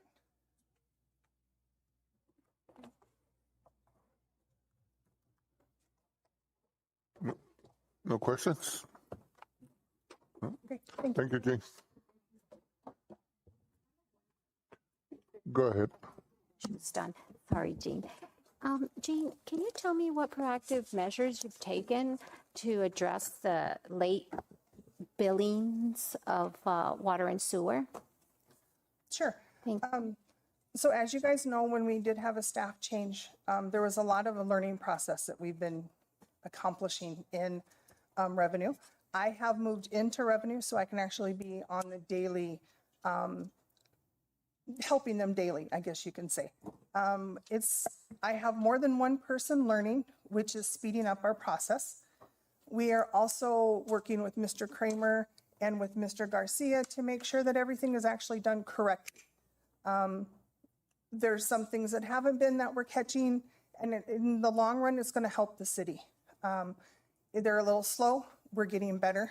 I'm going to say that by the end of September, we're going to be completely back on track. But it has been a huge learning curve for my entire revenue department. And as you guys all know, we are down one right now, who was a big part of what we were doing in there. So we're all picking up the slack and we're trying to get it done. We've been talking to individuals when they've called us or come in or emailed us. I have sat with quite a few of our customers and just listened to them and talked with them. And with quite a few people, we're working out payment plans. So instead of having like a bill that may be 2 months, if they can't afford a 2-month bill, we can spread it out over a couple months. And so that's some of the stuff that we're trying to do to help our customers so that they don't feel like they have to pay like a bigger bill all at once. We're working to kind of make it a little bit easier on everybody. Okay. So the reason you're making it easier because they're getting double billed, triple Not billed? double billed, but when the meters are being read, they should be read every 30 days. And with this whole learning curve that we've all gone through, some of the bills may have been like 45 days, or they may have been 50 days. Well, then their next bill may only be 20 days. So what we're trying to do is help them adjust so that they don't feel like they have to take a hit 1 month, even though they know that next month might be a little bit better. We're trying to help them so that they're not taking a big hit 1 month. So it all depends on the day the bill gets read. Or when the meter gets read, not the bill, when the meter gets read. So that's what we've been working on. Is there a problem with the meter reader matching the information you have here on record? Like, are they not matching what the meter reader reads? Let's say they go to my home and they read it. And then here with your program, what program do you use? So we have encode. We also so it's not matching with encode information? Well, what they're reading, and if it's a meter that's being read by the meter reader, those are all matching. What we've noticed is the Itron, which is the automatic reading program, is now older and it's starting to age out.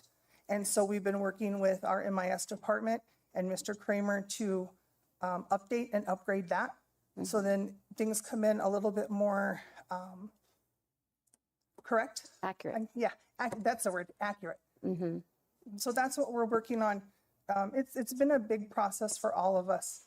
So my last question is, we're making sure and ensuring that the people, especially those that are having a difficult time paying every month, that their needs are being addressed. Because some are. My mother is elderly, and so she got a triple billed. And I think my husband called to address it. So what do you guys, so you're doing something about it. You have something in place that is addressing that. Yes, absolutely. So if someone can't afford it, then you sit down and talk to them about a plan how they that you can implement to make it easier for them. Because it's not their fault, right? It's not something that they caused. The problem is not at their end. It's at the city's end. So we're trying to address it and make it more customer friendly. Exactly. Okay, great. Thank you. That's good to hear. Thank you, Jean. The customer has always come first when it comes to us. Did you have a question, Mr. Doyle? Go ahead. I'm trying to figure out accuracy or compared to the timely manner that things are, in other words, that there's such a disparage of time of reading the meter, like they're off, like you said, 2 weeks at times. That's quite a bit. And so how does that affect, like I saw where you're trying to get accuracy altogether, but is that going to improve the time also? Yes. Or the reading of the meters? Yes. So what we have discovered is that many meters within the city have not been working correctly. They're just not working correctly. And so what our meter readers are doing, along with trying to read, is fixing meters, talking to the customers. This is why we're changing your meter. They've been spending a lot of time out in the field talking to our customers. So they have firsthand customer service with our meter readers, and then firsthand customer service with us when they call in, email, come in. So what we're trying to do is make everything as accurate as we can so that we don't have issues in the future. Well, I'll go ahead and ask. So what percentage of our customers for the meters in total, which would be like 6,000 or so, what percentage need to be replaced or improved or updated? I don't know what the... At this point, I wouldn't even want to give you a guesstimate because I wouldn't want to be wrong. But what we're trying to do is get as many as we can as things happen. We worked with Mr. Garcia, we're working with Mr. Kramer. I don't want to give you a number and then you come back next month and say, but you told me, you know. Well, okay, so I mean, there's a record in the last 10 years of how many meters have been replaced. Can we get a figure on that? Yes, we can, Mr. Doyle. But at this time, we've moved the meter readers, just so you know, and I think we've explained what I've done is with the business office, and the meter readers are now under the auspice of the business office. With that said, how many meters are out there? Right now, we've had 3 conversations on this. There are meters that are not working. There are meters that the meter readers cannot get to. There are meters that are fenced off. There are meters that are broken. There are meters that are sustaining damage by people that want to just sustain damage to them. Without getting into too much more details, Mr. Doyle, there's certainly a concern of ours that we are addressing. Well, you know, we did an updated whole program for meters that were supposed to be just scanned, and not only that, you could get even, you know, updated information. Even if you were up in Hawaii, you could check if your meter was working or not. And now it seems like we're, I don't know. You took a back seat for the last 2 years of no effort or no repairing or no giving to the Scantrons to get fixed. Okay, so maybe we need also a report of how long do those meters last? Because there was a big investment made, and not even 10 years have gone by, and now we have the meters broken down where the old meters used to last forever almost. So, and are they? Why are the meter readers? Why can't they just go scan the way they're supposed to be scanned and get the right reading? We are working on the Scantron, and we are getting that updated. That's something that I stated 2 weeks ago. So that will be hopefully, from what IT stated, within another 2 to 3 weeks. Okay, so we'll get more updates. Yes. Right, but I'll give you an update on this. And again, this is part of the security update I will give council regarding situations that I would like to give. Thank you. But there again, I'm trying to be tactful by saying that, yes, in this community, there is water being utilized for free. Well, that needs to be addressed. Exactly. Yes. Mr. Bonilla?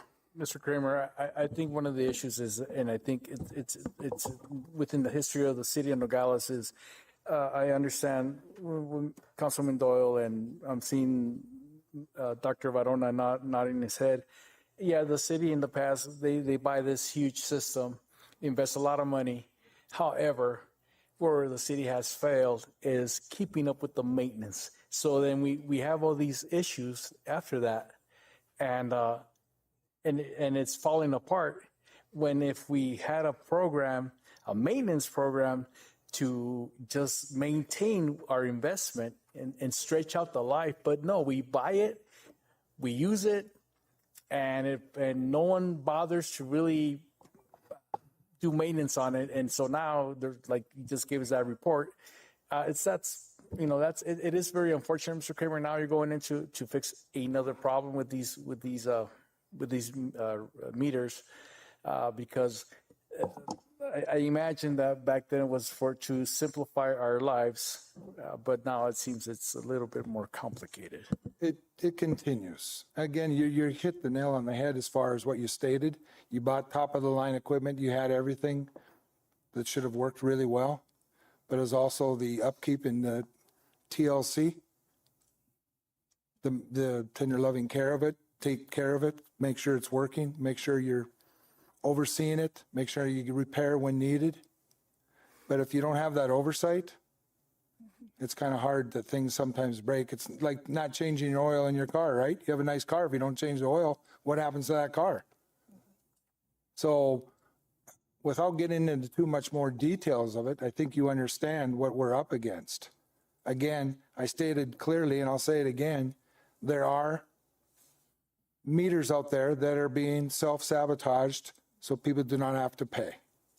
I don't know if I can be any more clearer on that. And there are devices broken. There are areas that we are correcting. So with that stated, it's another situation that we have to get repaired. And in the past 2 months with Mr. Kramer's guidance and with the meter readers, we're seeing a big turnaround already. So with Mr. Kramer's continued guidance, I think we're going to see within the next 6 months or so, we're going to see a big difference in what actually we see on our water bills and in our water income. But Mr. Kramer has been wonderful and so supportive of the meter readers and every question they have and everything that they bring forward. He's met with them quite a few times. And it's really made a big difference just in the past 2 months. Go ahead, Mr. Doe. I'm sorry, Mayor. It's just like hearing a call to the public. One of our local, I guess, residents that was saying that they paid over $600 a month on water, which I've kind of driven by. I kind of know where they live, and it's not that big of a home. It's not that big of a lot. And I don't know, if it's the meter now that might be and how many people might be getting overcharged and some undercharged. And so it's something that really needs to be addressed before we realize any future water rates and whatnot, because we need to have all the information before we proceed, So yes, that's a very important issue to make sure that that problem is addressed correctly. Thank you. And like I mentioned, every resident who has a question or a concern, I'm always here. They can call me, come in and see me, email me. I have met with so many residents that I never knew existed. I mean, I knew they were here, but I've never talked to them personally until like this past month. And I'm always available when anybody has a question involving their bills. Thank you. Vice Mayor. First, Mr. Kramer, for those people that are tampering with the meters, whoever the residents or the city employees, are they being held liable for this tampering? Our next step is I've already met with the chief. And if it gets to the point where we'll have to have police escort with our meter readers, we're going to go that route. Okay, thank you. Thank you. Thank you. Spend all of that money on those up-to-date technology water meters. There was also a maintenance agreement that we approved for. So if they would read the contract, we would see that unless you just step aside from that maintenance agreement.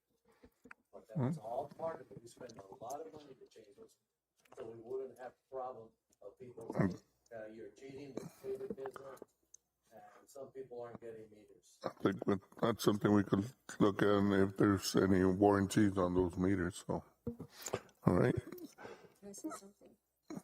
Go ahead, Spera. Well, in all fairness, our city manager is doing an excellent job.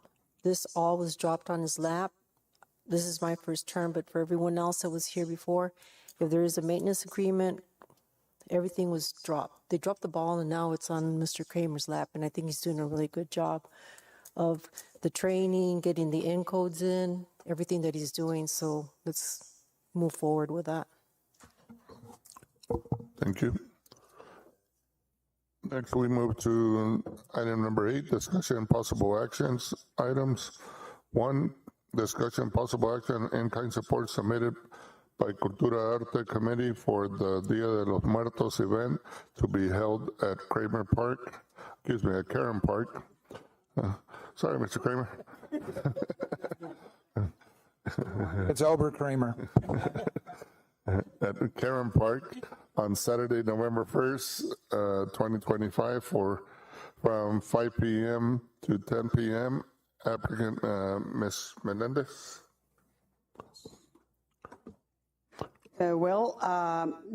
This event has been done for many, many years with the support of the city, and that's where we're asking for the in-kind for the event. Thank you. Do I have a motion? To approve these funds of in-kind. Thank you. Second? Second.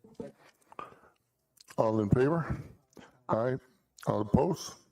Motion passes. Number 2, discussion and possible action in-kind support submitted by Cero Estres Movement for the Monte Carlo Trails Cleanup event to be held at 1915 North Via Madonna on Saturday, September 13, 2025 from 9 a.m. to 1 p.m. Applicant Ms. Melissa Gallegos. Do you have a motion?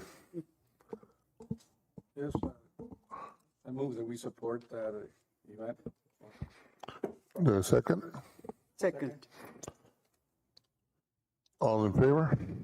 Aye. Aye. All opposed? Motion passes. Number 3, discussion possible action in-kind support submitted by Nogales National Little League Mexican Baseball Fiesta organization for the Mexican Baseball Fiesta event to be held at War Memorial Stadium on Saturday, September 20th, 25 at 6 p.m. on Sunday, September 21st, 2025 at 1 p.m. and on September 25th, 2025 at 6 p.m. Applicant, myself through Nogales Little League. Motion? Yes, Mayor, I make a motion that we approve this in-kind support, baseball fiesta. Thank you. All in favor? Aye. Aye. All opposed? Motion passes. Number 4, discussion direction of city manager to provide council with update, complete and detailed progress report on Palo Duro Restaurant by Jessica Kuhn and Camino del Sol project by Mr. Juan Guerra.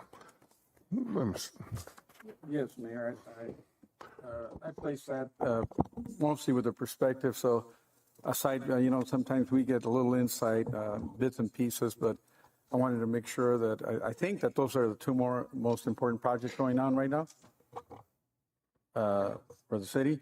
And it's good for the general public also to get informed without asking us sometimes what's going on at Camino del Sol with, the work that's going on there, or people out there at Palo Duro with the renovation.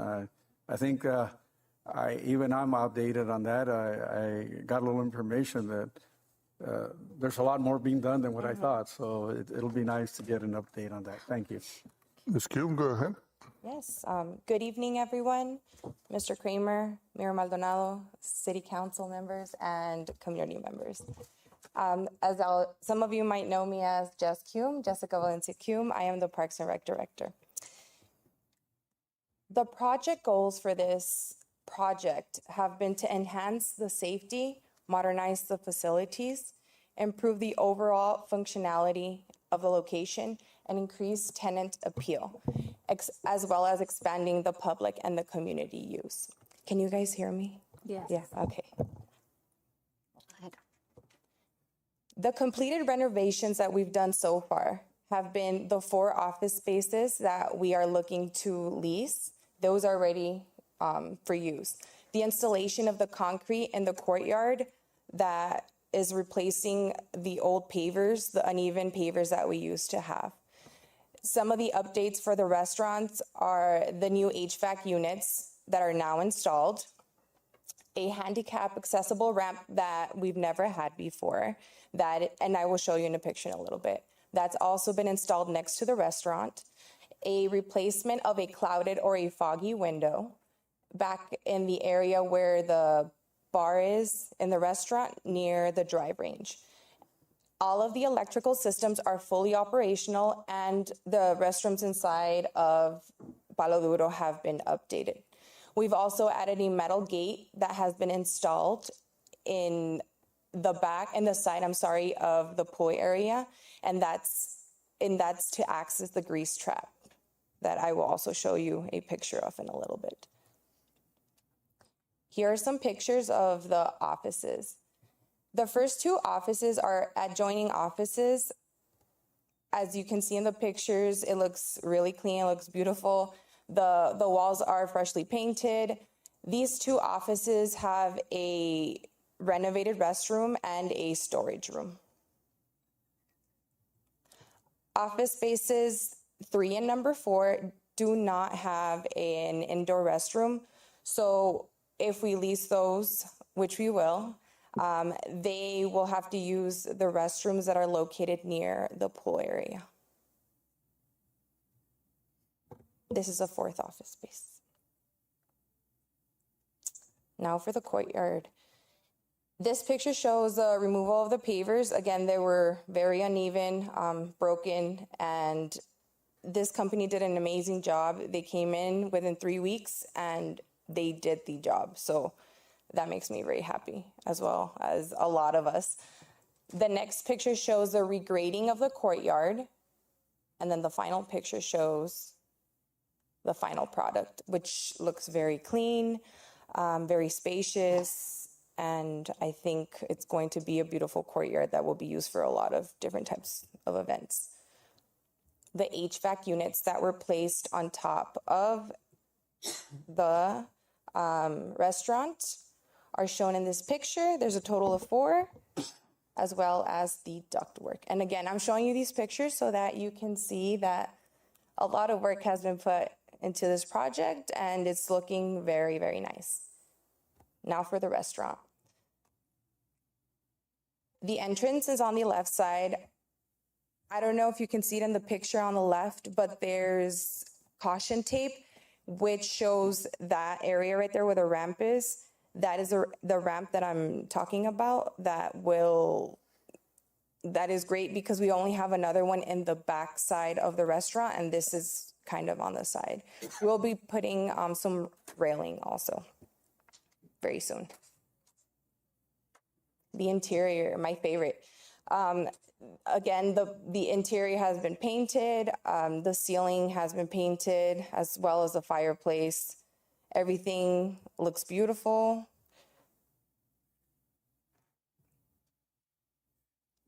Let me know if you would like me to go back or forward. Okay. On the left side, in the window that's in the middle, that's the foggy, clouded window that I was talking about that had to be replaced. And that just happened a couple of weeks ago. And that is what we call, or I call, the exterior bar area. Now, the remaining tasks, Jessica? yes, Go back, on the outside, from the windows. Is that gonna be a patio? Or that's where you're going? yes. Okay. So that's where we're going. I love going here. I just love being around. It's just such a beautiful, beautiful location. And I think that once we get it running, it's going to bring a lot of awesome memories for a lot of people. So yes, I think that back area will be a very nice area as well. The remaining tasks. The only remaining tasks that we have are the grease trap installation, as well as a fire alarm installation and the gas line connection. The pool renovation will start as soon as we install the grease trap, and we've teamed up with, Parks and Rec has teamed up with Noe Garcia and Juan Guerra, and they've been amazing. They've given us a lot of support to get this started. We already have the grease trap. We just need to basically install it. Once the grease trap has been installed, we will begin with the pool renovations. And last time I spoke to Mr. Kramer, I let him know about Economy and how amazing they are. It is the pool company that we're going with. They're the ones that renovated the recreation pool as well. And they come in, and it's just a team of people that they all have different tasks, right? Different phases, and they're pretty much done within a month. So once we get that grease trap in, we are good to go with the pool renovations.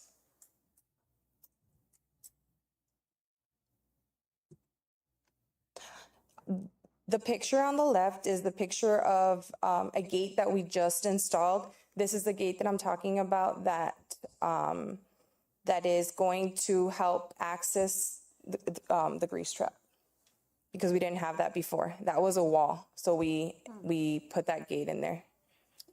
Were those murals there already? Those murals? Oh, they were there already. They were there? Okay. They've been there already. And on the right, you will see the side of the restaurant where the grease trap will be taking place, right there on the ground. We have to team up with our electrician and a plumber that has done a great job for us too, as well as Public Works to get this job done. So in the next couple of weeks, we'll get this done. Beautiful pool area. I can't wait to see it full of people, and again, all those great memories, right? Now, in this picture, you will see the type of the tile, the deck color is the one in the middle, and then on the right, you'll see the pool surface, which is, it is the same as the recreation pool. We just thought it would be easier to do that. Again, the next steps and our timeline are to install the grease trap. And once that grease trap is set in place, we are going to start with the pool renovation. Wow. Any questions? Is the pool heated? Well, it's not. Yes, that's the goal, to get it heated. Yeah. Not included in the price. It's not included in the price. It is pricey. But if we want to, have, I don't know, eventually maybe have rent it out for parties, or we need to make sure that is set in place. Mayor. Yes. Jessica, is some of this work being done in-house, or is it all contracted out? There is some in-house, like our electrician, Public Works, but we also do contract out. Like the painting and the things that they've done. Thank you. And water. Councilman Bonilla. Jessica, do you know the capacity of the grease trap that's going to be installed? It is a 1,500 pound gallon grease trap. Okay. Do you have a comment, Mr. Kramer? No, I'll just say that thank you, Jessica, for the presentation. And certainly in-house, we are doing the last few steps of this, certainly the grease trap. Other than that, we outsourced, obviously, to bring in professionals We are looking at with the timeline, once they get done, just so everyone knows where we're at with this, because there has been discussion, so I will allude to that discussion.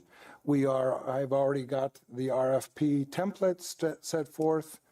Joe is working with me to get it obviously legalized. We also have the contract ready to go, again, template. Joe will obviously get his legal speak into it. So when we get this done in the next month, we will be able to go out for a bid for the restaurant to then choose a good tenant for that restaurant.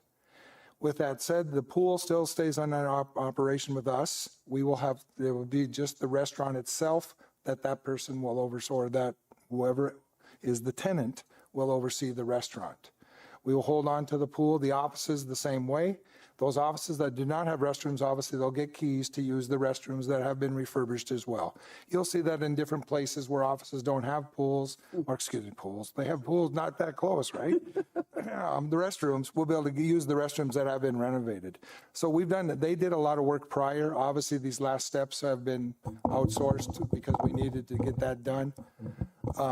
With that said, we are moving in the right direction. I know there was a conversation, so I'll bring that up as well. I did have a conversation with the group that the mayor sent forth to us, but I did have a good conversation with them and with Daniel Arana, and we both came to a conclusion that the city will continue managing everything that we just talked about, the pool, restaurant.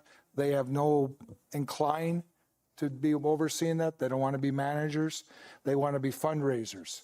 And their goal is to fundraise and give money to the city for the driving range, putting green, and a possible chipping green and or nets that will go along where the driving range is. Then we would oversee that. They just want to be like a booster club fundraising.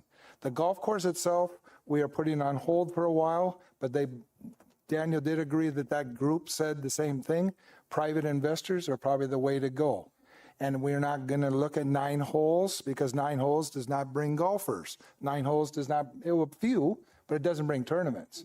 It doesn't bring what we need. So it's going to be 18 holes. And if it's 18 holes and we get outside investors to oversee it, I told them what I had and certainly what he had, and we're going to revisit this in November. With that said, it will certainly look impressive enough that we have the anchors in place for possible investors. And granted, yes, we'll have to move the dog park if that happens. So we'll have to relocate that. But it's important that if we do get investors for that 18 holes, it will be also a good investment for the city to bring in somebody that's going to actually manage that golf course, not us. So that's just an update of what Ms. Kuhn brought forward and where we're going with, or what I'm looking for in that area as well. Go ahead, Mr. Doe. I just want to commend all of you that are involved. Mr. Guerra, I know that you're the city engineer, and I'm glad to see that whoever you're bringing in apparently are doing a great job, and with the supervision, I hope it continues that way so that when the finished product is presented, it'll look like the way it's looking. In other words, it'll be something that the community will be proud of. Thanks for the great work on that project. Appreciate it. And Public Works with Mr. Garcia as well. Yes. Because they've been helping with Daniel as well, the grease trap, the sewer group, so the electricians. So Public Works has had their hand in this. Thank you. I guess you're the one that knows, so that you're the one that can actually, speak on our behalf. I think we're all thankful and grateful to see good projects, underway and that they're being run very professionally. Thank you. Ms. Montiel? I'm sure you'll give us more information about this fundraising, the role that this club or committee will play. Yeah, I will not. They'll do the fundraising, and if whatever fund they give, they're coming to you as council. Something. They're not going to do it free. You'll approve it. I'll keep you certainly abreast of what's transpiring. I'm not going to. Everything that they do will come to you. Yeah, okay. And also, just so, Mr. Kramer, I guess I had limited knowledge in terms of like how is the restaurant going to be run, and I'm sure contracts will be written and so forth, so that we don't repeat what happened in the past. And I don't know what happened in the past, but I do know it didn't work out with the places that were rented out and the restaurant and so forth. We don't have to talk about the details right now, but I'm sure all of that is being worked out. I mean, it's a great plan, and thank you for, doing something with that property. It's just like an elephant in the room type of thing. It's just there, like the bank. But so you're taking a proactive role here, but just so that we can, make sure we square that off. And, I know we're going to have a restaurant there and so forth, but, who's going to run the restaurant, who's going to be billing them, all that sort of stuff. I'm sure you figured it out, but it'd be nice for us to know. Certainly, I'll keep you posted on the process, and we want a good tenant. And there you go. The contract will be at minimum 5 years. Oh, okay. From the last few contracts. Oh, okay. I can't get anything about restaurants because the restaurant business is a fickle business, 50%, after 2 years. That's why I'm asking. Right. Yeah. So yeah. we hope we're doing everything we can by creating the pool situation with what we do with the driving range and whatever with the golf course. And certainly the office space will help. I know Ms. Coombs said that somebody's already shown interest as far as a beauty salon goes. So that would be, more family oriented in that area, especially if we get the pool going. And I'm not putting it this year, but next year's budget, we may look at heating the pool because it would be a year-round facility then. Not this year, of course, but next year. That's just a vision, and certainly would be important because if you have kids there, the restaurant's doing well, you have more family, it's going to, hopefully the restaurant. The property values will increase and so forth, yeah. Right. Okay. But if we could just get more information, how all that's will going always to work keep you and how the posted. city's going to run that, because it's going to be revenue to the city. Certainly. Okay, thank you. And if you recall, it's the Palo Duro Golf Foundation that was created back when we brought in the driving range, and with Mr. Arana. That's the foundation they supported so far with golf balls, the lights, I think, and and they're they are doing it to support the community. Correct? Am I correct? Mm-hmm. No, more power to them if they can raise the money and make that driving range even better. But certainly the nets are important because those balls flying off into the road, that's been there forever too. I know that. You know what? Coincidentally, like 2-3 weeks ago, I've been getting calls, balls going into the street, balls going into a house, and all that. Coincidentally, I went to a driving range with my son. And let me tell you, 3 kids of probably 15 that were there that came and thanked me for redoing the driving range. But one thing I could tell you is nobody is hitting those balls intentionally to the street or to the houses. Hands off to those kids because they're trying to learn a game. They're actually, beginners. Not even had the knowledge of how to hit a golf ball at all, and they're trying. That goes a long way for the kids that are trying. I had to tell them, hey, you got to stay within the stakes. You got to do this, got to do that. Don't go back because you put these other people at risk. And they moved. They did what they had to do. But it's I'm thankful that a lot of beginners are trying to learn the game because it's out there. So thank you. Thank you. Next, we move to Mr. Guerra.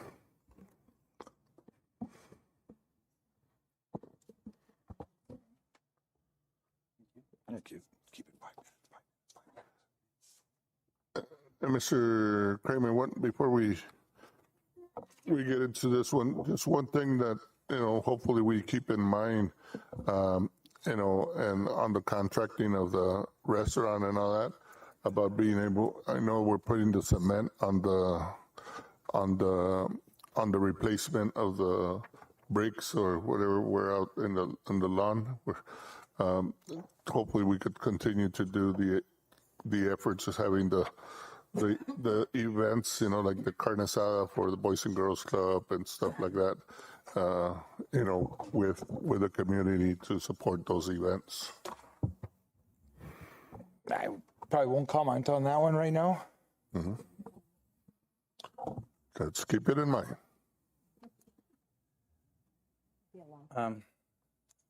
Go ahead, Mr. Guerra. Thank you. Good evening, Mr. Mayor, members of the council. This is a short report requested by Mr. Kramer, just in case that Innova was not present here.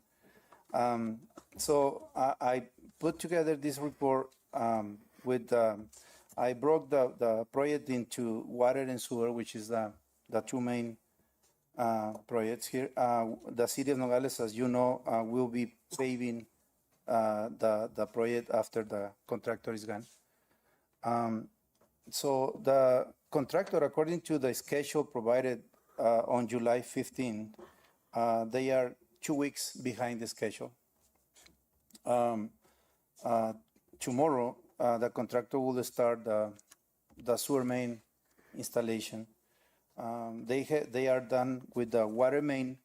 They are only missing the testing of the water main, which are the chlorination and the back teeth before putting in service the new water main. There are also pending the connection of the water services.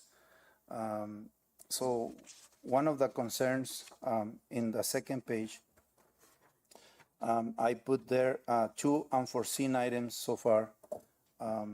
One of them was the water plants prepared by Rick Engineering was missing a stub out to connect Wise and Camino del Sol farther west. So the water department noticed that at the time of construction, and we requested Innova to leave a stub out for future connection. So that connection, we are planning to do it in-house with water crews once the contractor is done. The second unforeseen item was that a contractor noted that the water plants are asking for relocation of the water meters outside behind the sidewalk, and same thing with the new water meter boxes, but they are claiming that the plans do not specify the connection with the private plumbing. So they can put the water meter and the water meter box behind the sidewalk, but not connecting to the plumbing. So that is a discussion going on. I requested a quote for doing those. There are a total of 18 water services that needs to be connected. 12 of them are the ones that need to be, 6 of them are already behind the sidewalk. So they will have to do those. But 12 of them, that is the question mark right now. I asked them a quote. They will provide me a quote tomorrow, how much it will be to do that connection. Mr. Doyle, I'll bring up Noe. If you can come up to answer these two questions, because you and I discussed this. And I know, Mr. Doyle, I told you about the change of work orders, but this was something that Noe was bringing up to me, not with Innova, but mainly what we have in place with the city, correct? Correct. If you could just respond to these two items that he just responded, or what? Well, I guess the question I have, Noe, is considering that it's still a change order and it wasn't foreseen by the original contract to do it, and not only that, on the second part of the question, when you were saying that some of those that need to be placed behind the sidewalk, is that what the $18,000 is for? Oh no, the $18,000 was for the stub out requested. It's a T, it's a water valve, and 26 feet of pipe ready to be connected to the other roads there. And is that the normal cost? Have you guys looked into it, that we're not being overcharged for that, or? It is. The question is because in the past we've dealt with Innova and we always seem to get there's always an issue. But it's not so much that I'm not going to throw a Nova at this one because this is from changing pipes that are 70 years old, 80 years old in that area. And there's not a lot of information that we have as far as what's located there. In fact, there's very little, to be honest with you.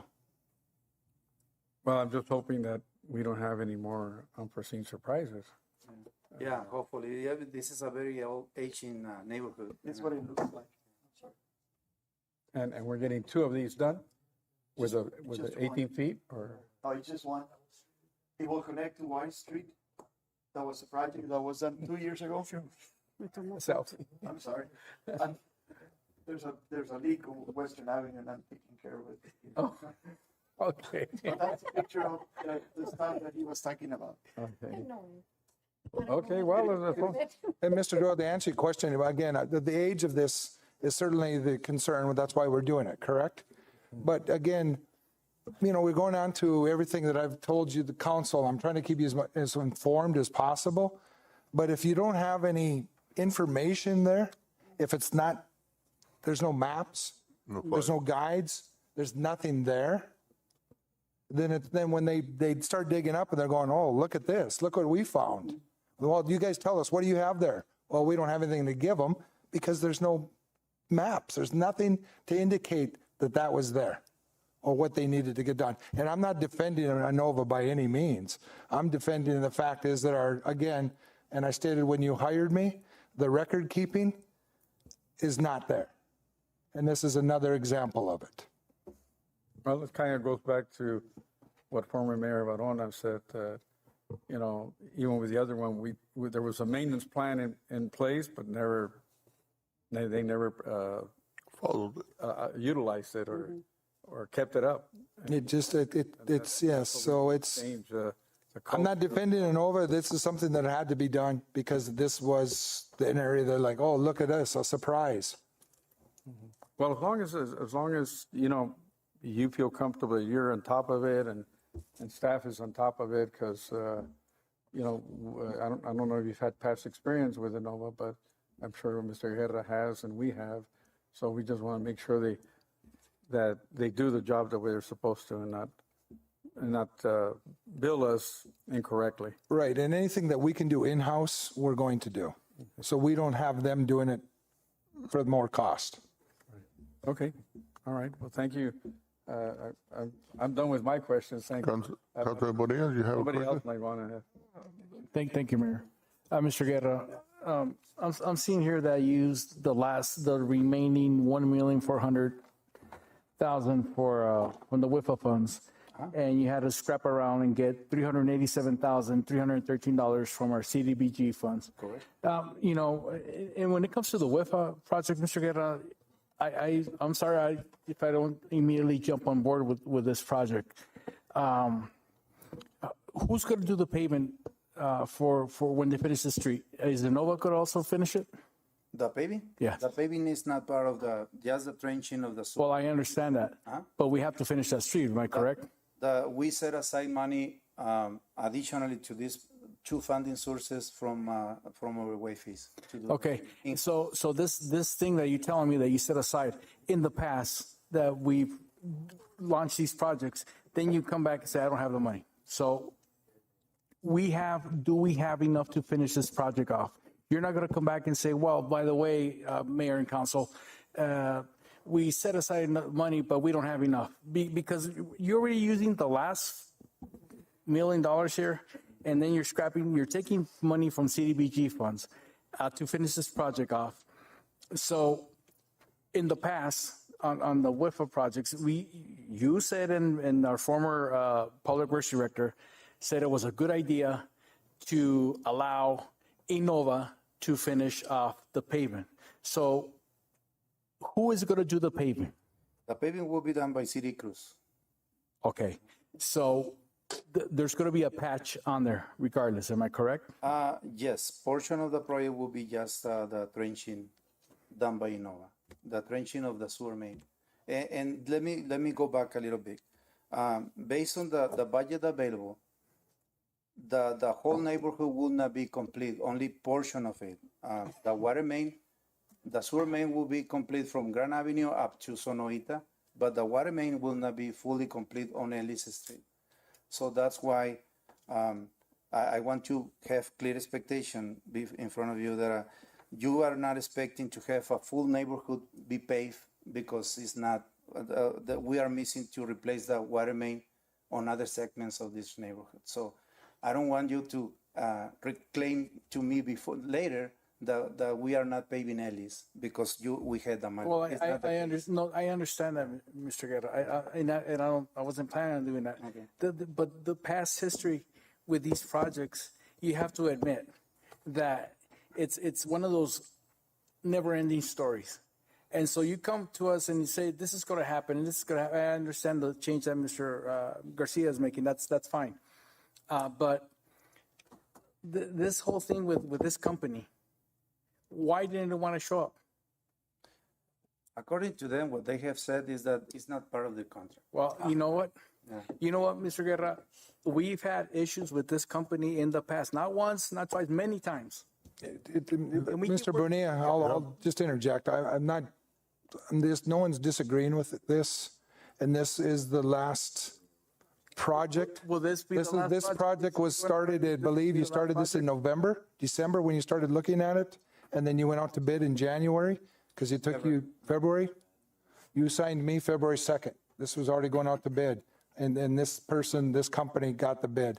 So I'm not disagreeing with the process on this. However, your WIFA funds will be depleted now. Again, we've had this conversation before. Innova I'm holding them as accountable as I can, as I stated earlier. The fact is that this arised. The fact is that this paving is not going to be done by them because that went into the bid. That's how it went out to bid. That's how they got the bid. So we're going to have to obviously get whatever we can to get this project done. And then in-house, yes, we're going to have to get our street crew that he's in charge of and do the best job they can. You know, I have. So I'm not disagreeing with you on any of the history of this. I have the utmost confidence in our street crew because they've shown that they've done excellent work. But in the past, this other company, when they've done the pavement, and I'll use Frank Reed as an example. It's full of patches, and what was odd is that the parts that were not paved was smoother than the parts they did, which was the weirdest thing I've experienced on that street. But again, I hope this is the last time we use this company. I will not answer that on the dais. But I'll just say that if you know what I'm doing, then you'll understand. How about that, Mr. Bonilla? Correct?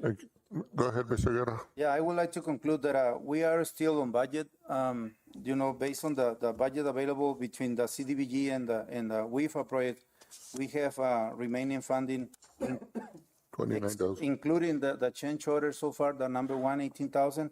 We still have a remaining funds of 29,000 for. So we are okay with the funding available.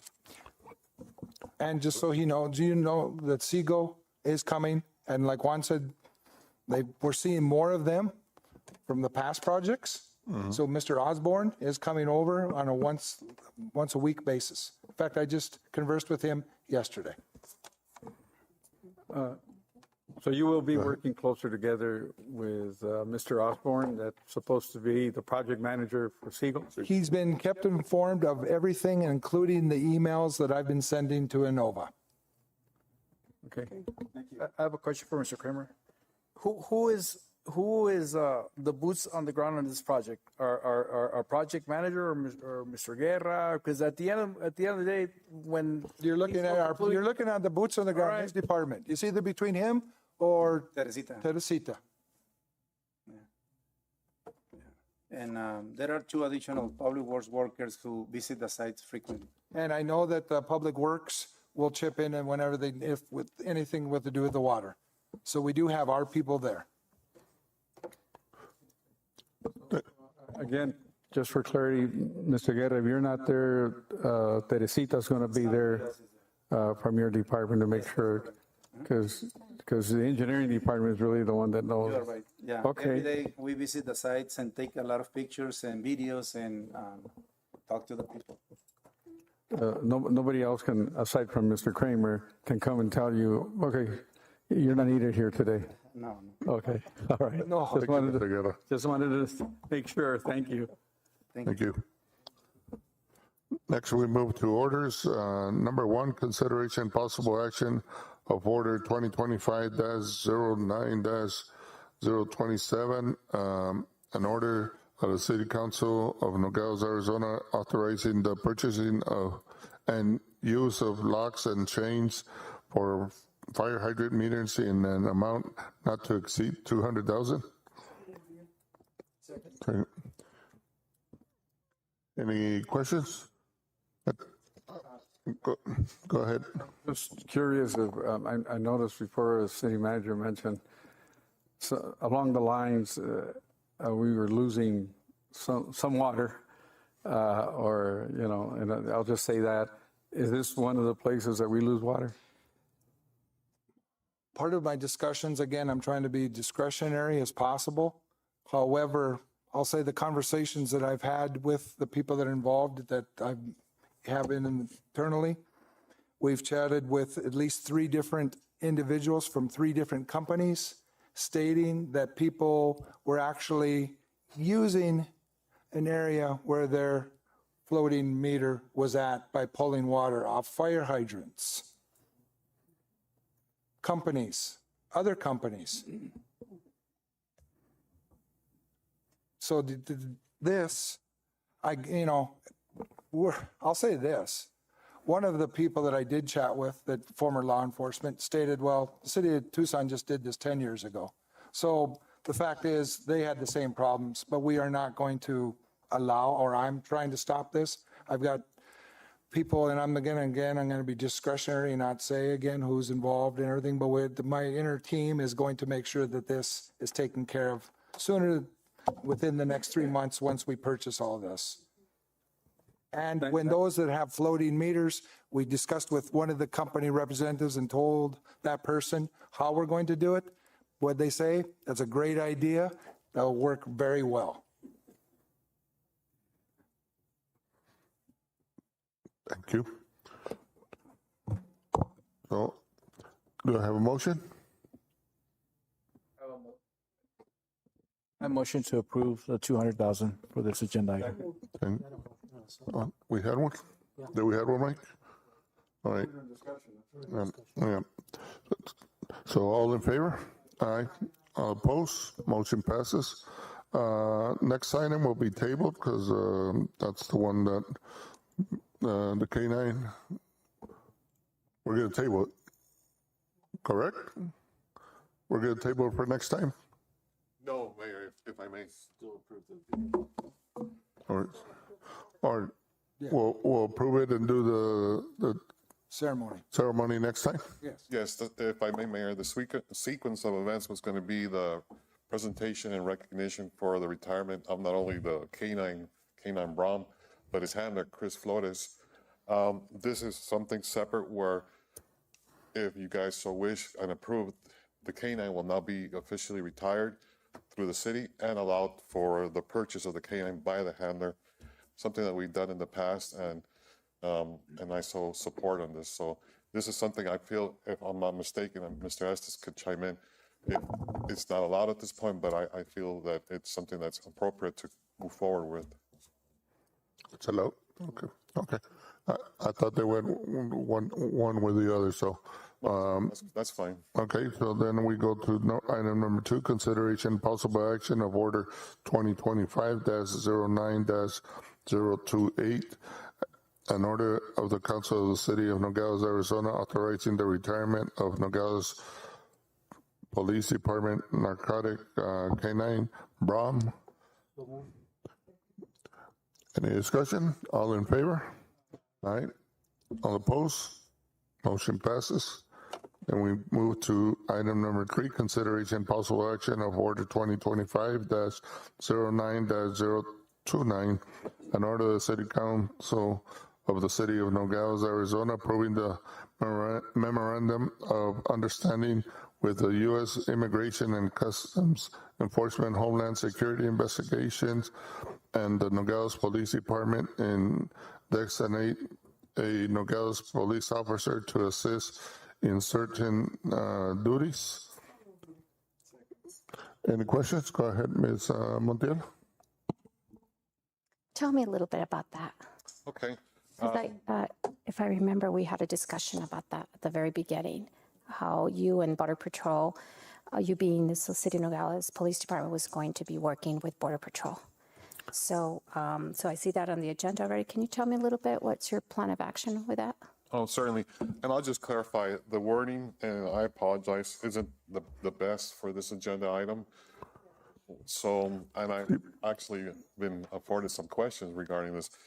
What this is actually is a renewal of an agreement that we have with HSI, where we have and had in the past, I can say, going back 20, 30 years, where a detective or a group of detectives are assigned to this drug task force, which we currently have one detective assigned, and their main function is drug enforcement, and they're assigned to what's called the HIDA team. So there is no immigration connection to this. It just happens to be that that's the agency that we're having this agreement with. But I know the concerns out there that we might have some interaction where it comes to immigration enforcement, but that will not occur and has not occurred in the past.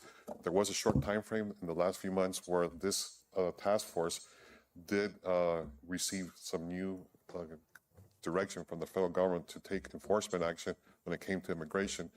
But our detective that is assigned to that task force was, strictly told not to get involved in that aspect of that.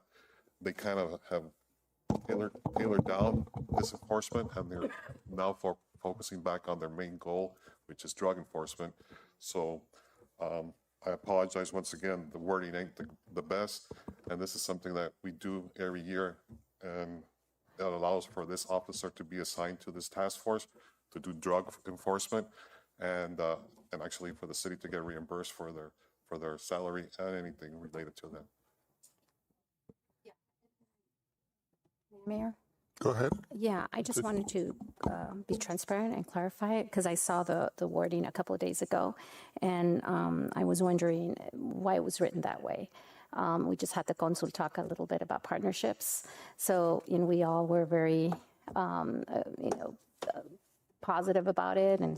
And so I just wanted to make sure that the writing, the way it was written, was a little bit, I guess, kind of questionable, but that's the right word. Did you write? And I agree. Did you write that? Is that the No, word? it was written by one of my lieutenants, but. Oh, okay. Yeah, no, then it's okay, but I just wanted to make it clear. Yes. Okay. Thank you, Tex. Go ahead, Mr. Doyle. Chief?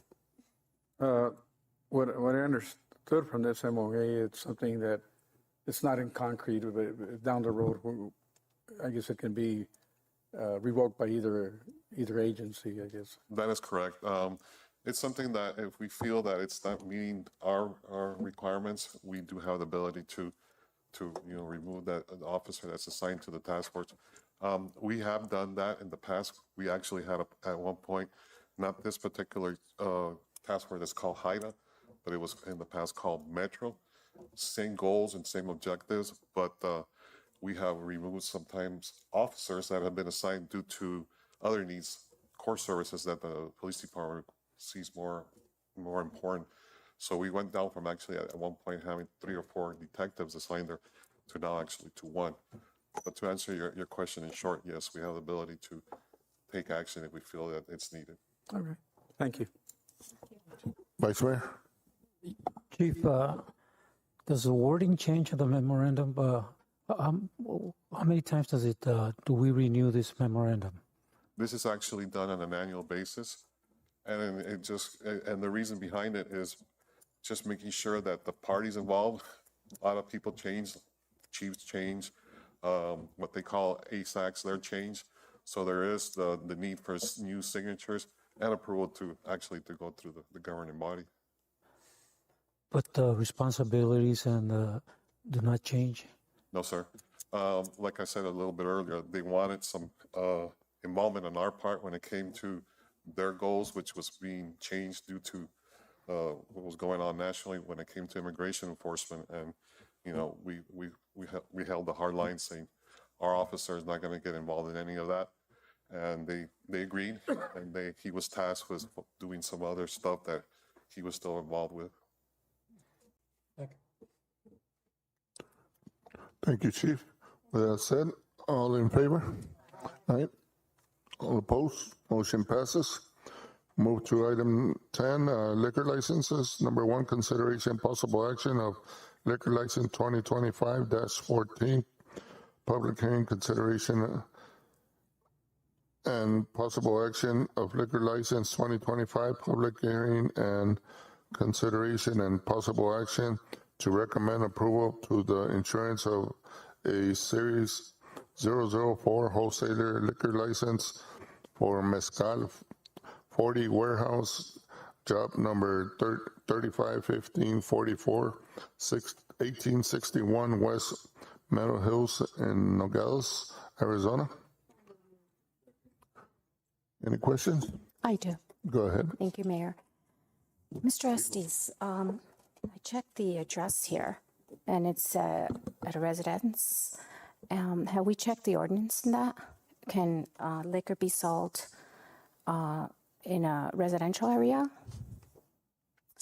Because I checked, and knowing being from Nogales, I recognize the address, and it's in a residential area. And I'm not too clear because I read a little bit about what they submitted, and I don't know if liquor will be housed there. Will it be sold?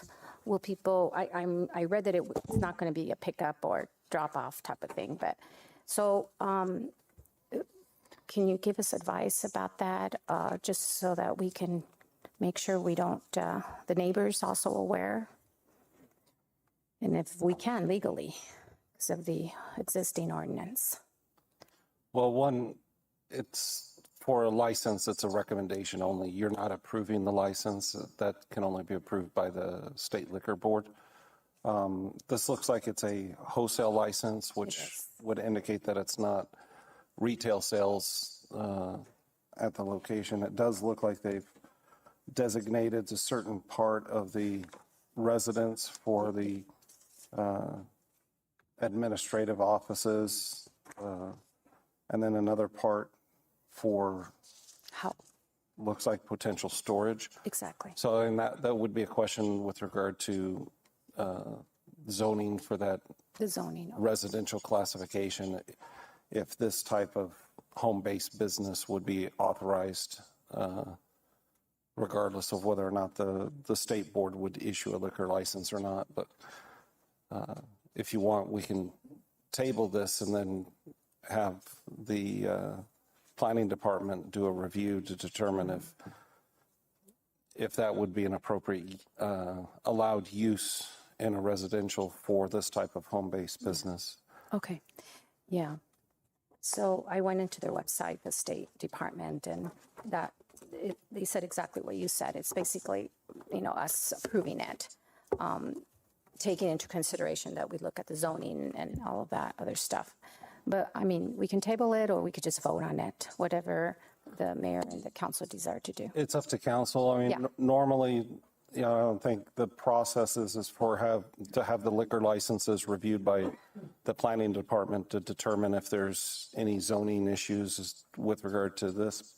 But that is a legitimate question as to whether or not this type of business would be allowed in a residential zoning district.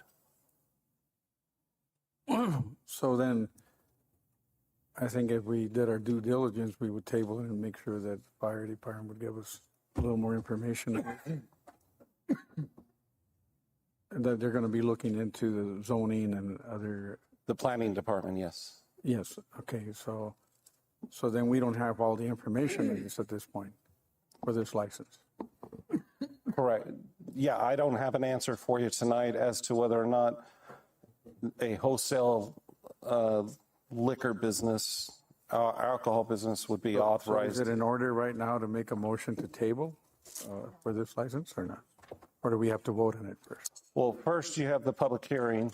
So after the public hearing's open and then closed, then you can have a motion to table. And then we would, if it's tabled, then we go and get the additional information and bring it back at the next regular meeting. So it could be approved but to go to a public hearing, that's what it's asking, right?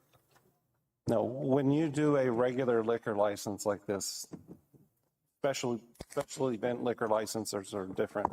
But when you do a regular liquor license, whether it's a wholesale, retail, whatever it is, you do a public hearing and you open that public hearing, take any comments for or against the issuance or the recommendation for that, close the public hearing, and then the council would vote whether to recommend approval or not recommend approval, or as was suggested, you could table it so that you're not recommending approval of something that may violate the zoning code.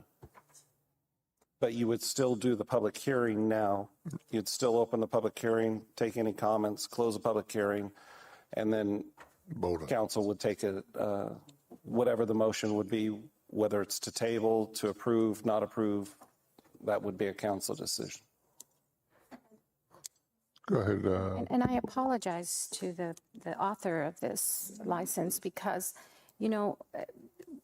that's why we're given the agenda days before so we can look at all this. And I think that, I need to make sure that we're not violating any zoning code. And we have to also make sure that it's a residential area.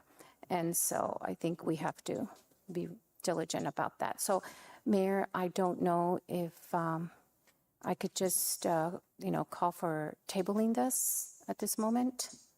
Well, first we would do the public hearing. Public hearing, okay. And then after the public hearing, That then. it. It's late. Thank you, Ms. Trustees. Yeah.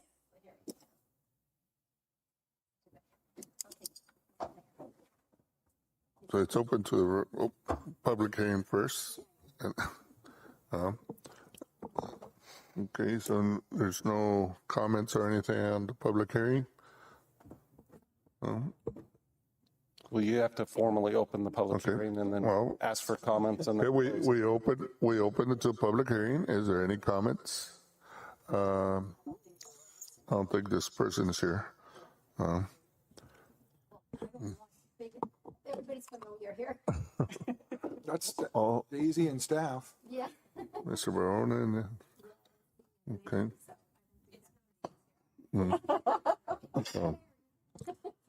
So we close the public hearing. There's nobody here. Next, we go to, do we continue with the motion that we had? Who had the motion? Do you want to comment on the motion, or you want to? Make the motion to table. Second. Do it. Okay. Second. The motion is to table. There's a second. Aye. All in favor? Aye. Aye. All opposed?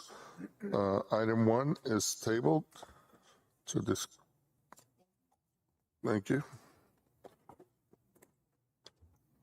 Who would follow up and send it to get it revised by the residential code legal?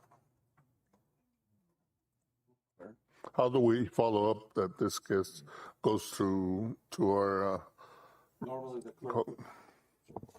Normally the clerk would forward it over to the planning department, but I'll follow up with an email. Okay, thank you. Item number 2, consideration possible action of liquor license 2025-15, approval and recommendation of the insurance of a special event liquor license application submitted by Father George Ricardo Farias Saucedo on behalf of the Sacred Heart of Jesus Roman Catholic Parish for the Nogi Fest on September 27th, 2025. Any discussion? All in favor? Aye. Aye. All opposed? Motion passes. Item number 3, consideration and possible action of liquor license 2025-16, approval and recommendation of an insurance of a special event liquor license application submitted by Father Jorge Ricardo Farias Sauceda on behalf of the Sacred Heart of Jesus Roman Catholic Parish for the Sacred Heart of Jesus Roman Catholic Church 3-day fiesta on September 19, 20, and 21, 2025. Yeah. Second. Any discussion? Second. All in favor? Aye. All opposed? Motion passes. Consideration number 4, consideration possible action of liquor license 2025-17, approval and of recommendation of an insurance of a special event liquor license application submitted by Margarita Garcia Felix on behalf of Lourdes Catholic School for the Kermes LCS on October 5th, 2025. Second. Any discussion? All in favor? Aye. All opposed? Motion passes. Number 5, consideration possible action of liquor license 2025-18, approval of a recommendation of the insurance of a special liquor license application submitted by Germán Zelaya on behalf of the Boys and Girls Club of Santa Cruz County for the Mexican Baseball Fiesta on September 20th, 21st, and 25th, 2025. Mayor, before we vote on this one, just have a recommendation that the applicant provide insurance, naming the city as an additional insured liquor license or liquor insurance.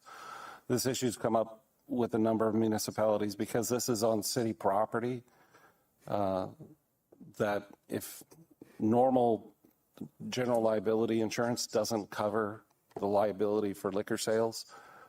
So normally when you have a special event and a special event liquor license for liquor sales on city property, you would ask that the applicant provide appropriate insurance, naming the city as an additional insured.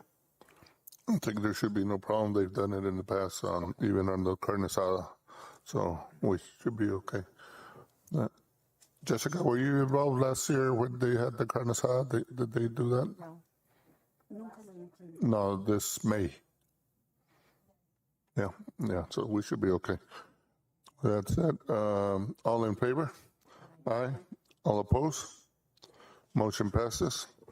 Number 11, ordinance in 1, consideration and possible action of ordinance O 2025-08-005, an ordinance of the city of Nogales, Arizona, amending the Nogales City Code Charter 19, Utilities, Article 2, Water Service, Division 4, Water Rates and Charges, Section 19-81, Water Service Charges, by amending the categories of users provided or repeal of conflicting ordinances, providing for severability, providing for an effective date, and providing for a second reading.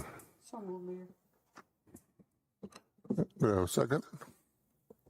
Second. Any discussion? Go ahead, Mr. Doyle. Well, I just, they never told us who the owner is of Mariposa Manor. And it's something that hasn't really been discussed more in the open here in public. I mean, in more details. It seems like, the way it's written, it has to be written that way because it has 6 categories here. Is that the total categories of that we have for water service based charges? That where it's 1 residential, single family, 2 residential multi-unit, all the way down to 6 irrigation. Is that the total categories?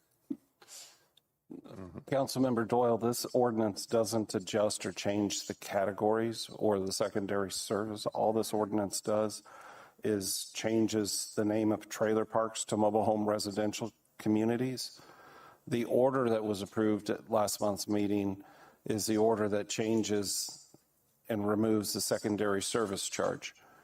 So that secondary service charge was implemented a number of years back. After it was implemented, Mariposa Manor filed a lawsuit challenging the legality of that secondary charge. Part of the settlement agreement to resolve that case was that the secondary charge would be removed. So that's what this ordinance and the order that was approved at the last month's meeting accomplishes in connection with that agreed upon settlement for that case.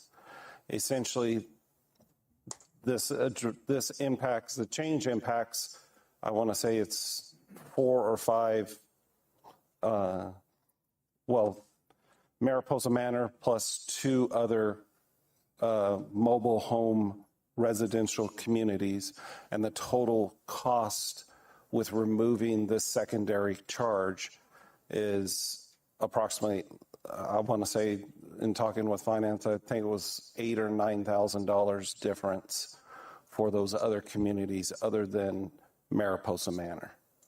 But it has nothing to do with the ownership of Mariposa Manor or any of these other communities. It has to do with that secondary charge that was implemented. It was challenged, and as part of that litigation and settlement, the city agreed to remove that secondary charge, and this is just the process of doing that. And this only affects Mariposa Manor Park, but no other entity. 2 other parks would fall within this classification, and you can't just remove it from one park and have it applied to others when the agreement was, okay, we're not going to assess the secondary charge because it wasn't a valid assessment. They still have to pay their regular water bill. This was just a secondary supplemental charge that was, for some reason, I don't know why it was implemented, but it was implemented. It was challenged.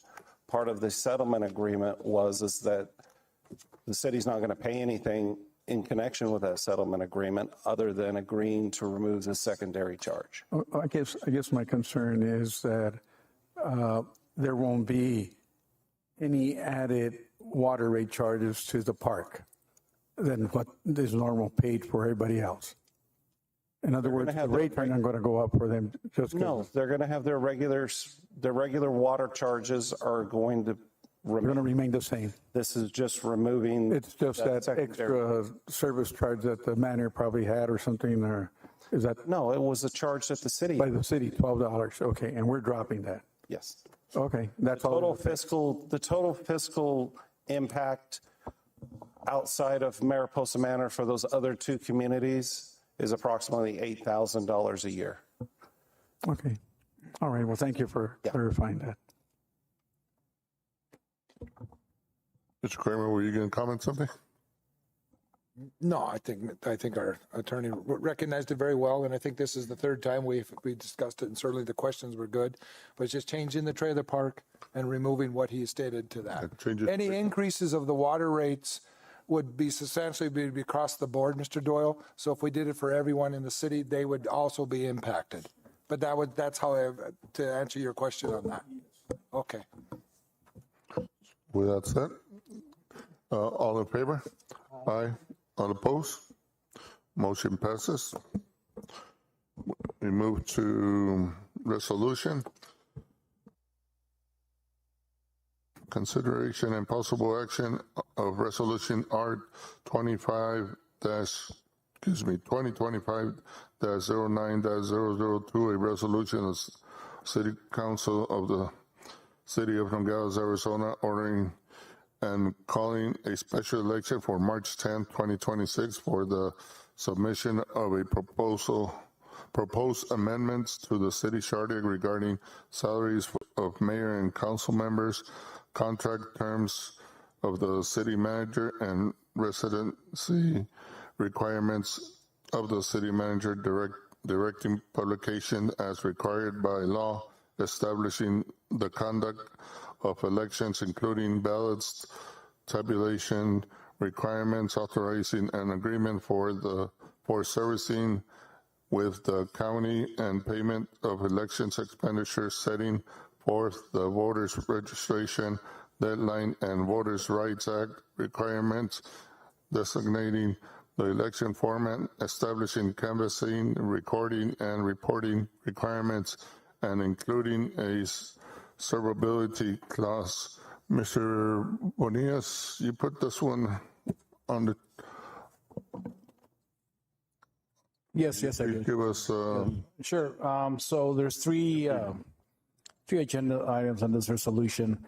One is to change how we hire or the length of the contract of the city manager. Currently, it's every 2 years. I'm putting down that we extend it to 4 years. The other one is that we allow our city managers to live 15 miles from the city of Nogales.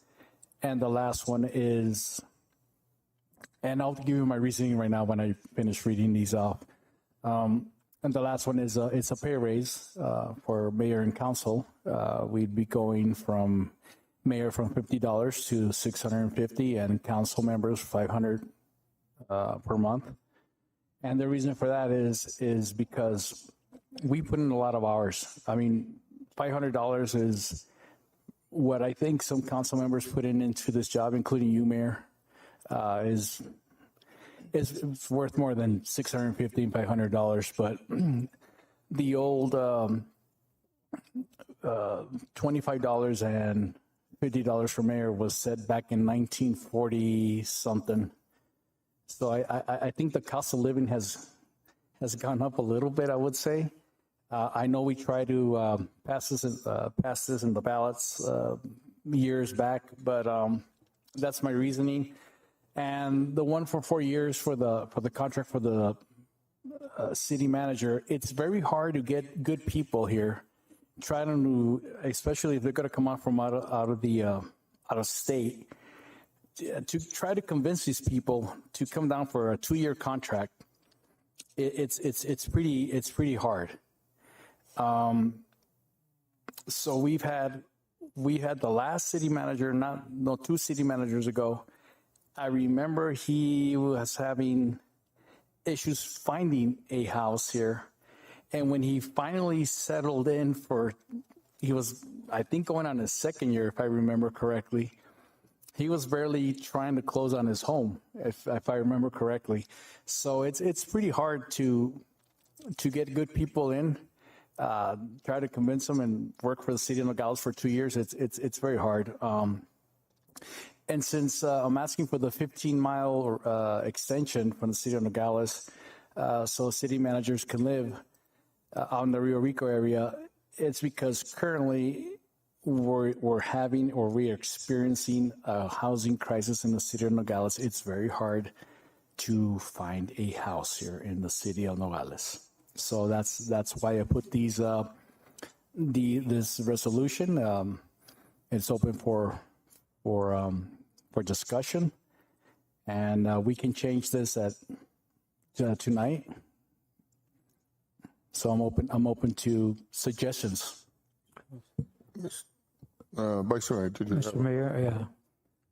I move to amend the resolution R 2025-09-002 to only include the city manager's residency radius to 15 miles beyond the city limits and to place it on the August 4th, 2026 primary election ballot. I second. That's right. Okay. Discussion? Any discussion on that? Well, Mr. Estes, would we be able to keep Mr. Kramer working so that's much time? Was it for August? What was the date, Mr.? August 4th, 2026. August 4th, 2026. That's a primary election. Is that the date for the primary? Yes. Okay. Yes. Because I know last year they bumped it to July because of the. Yeah, they moved it a week or 2 weeks or something like that.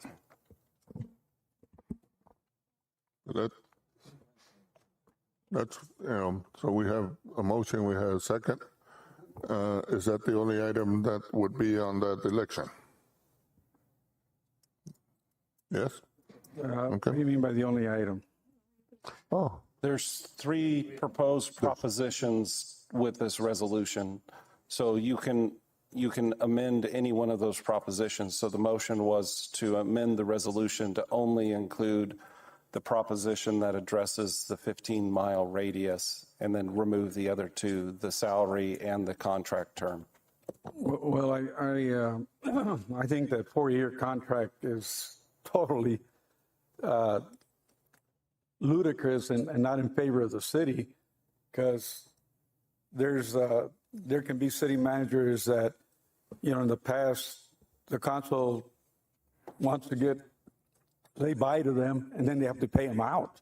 And that's only been on a 2-year contract or less, the time that's left. Much more with 4. Even the school system, I think they only do a yearly contract, and that keeps, that keeps everybody, but that's the other extreme. 3 years for superintendents. Okay. Well, yeah, and that's what I'm saying. But what I'm saying is that the city can be affording payouts. Yep. Yeah, and so, so that's kind of to me,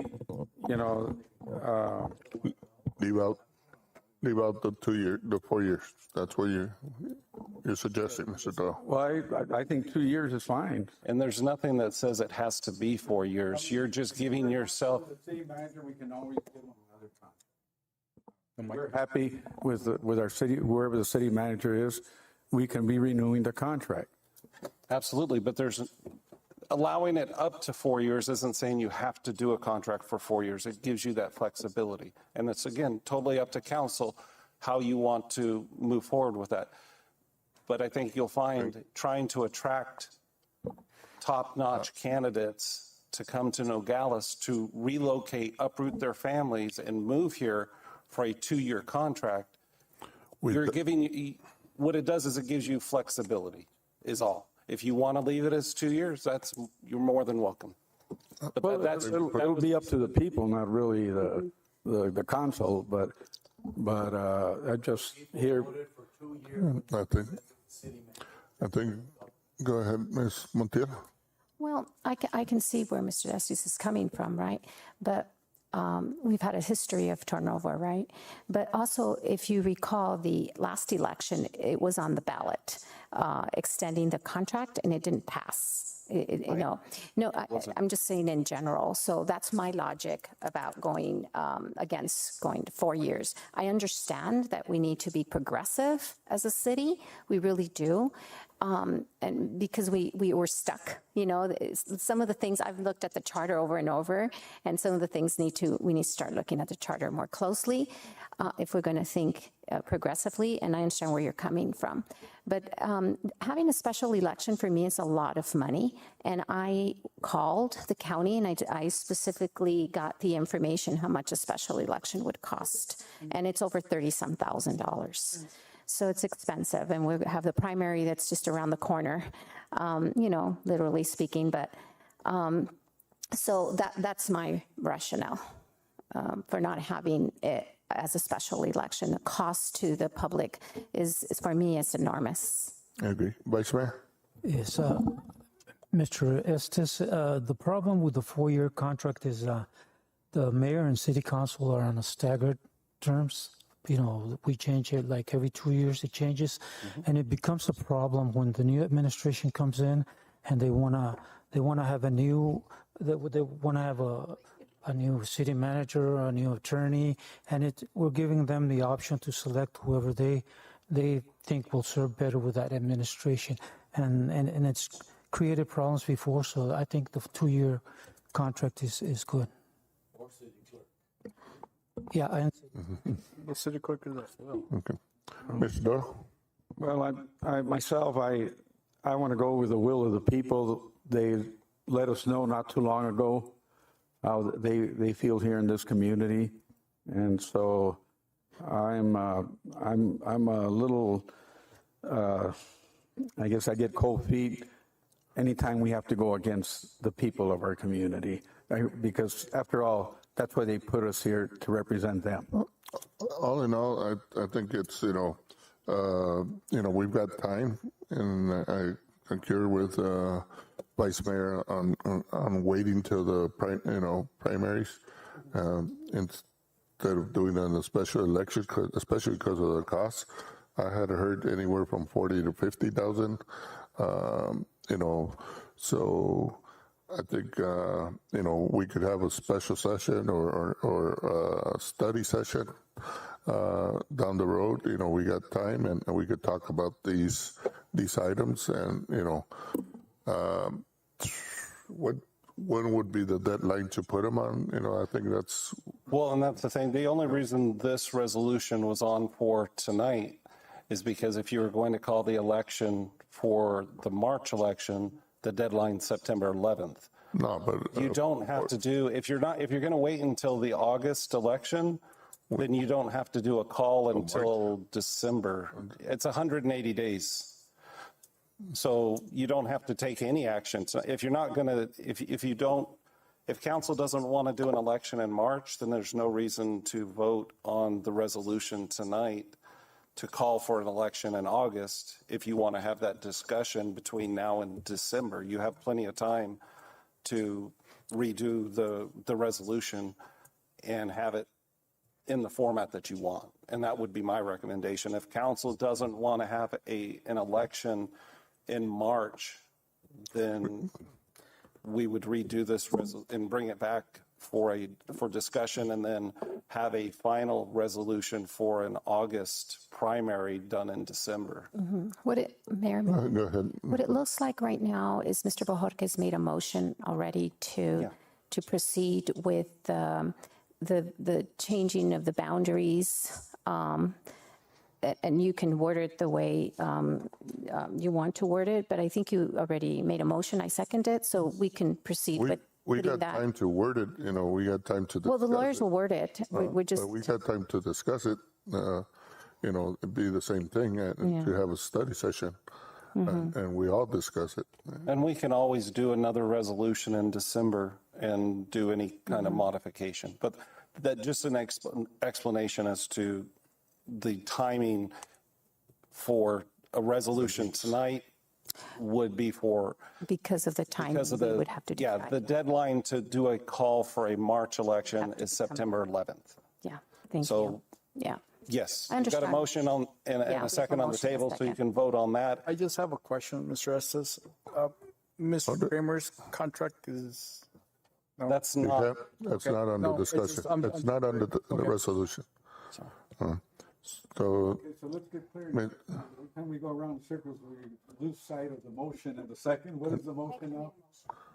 The motion and the second was to approve the resolution with only the provision on the 15-mile radius. Adding a provision to allow 15-mile radius, and for that to be done at the August primary.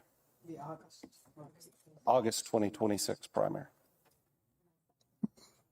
So that's the motion and the second. And the rest is going to be discussed? Not the rest. No, the rest is removed. Removed. The rest is removed. Or we could remove everything and come back. The extension of the 15-mile radius. Or we could remove. I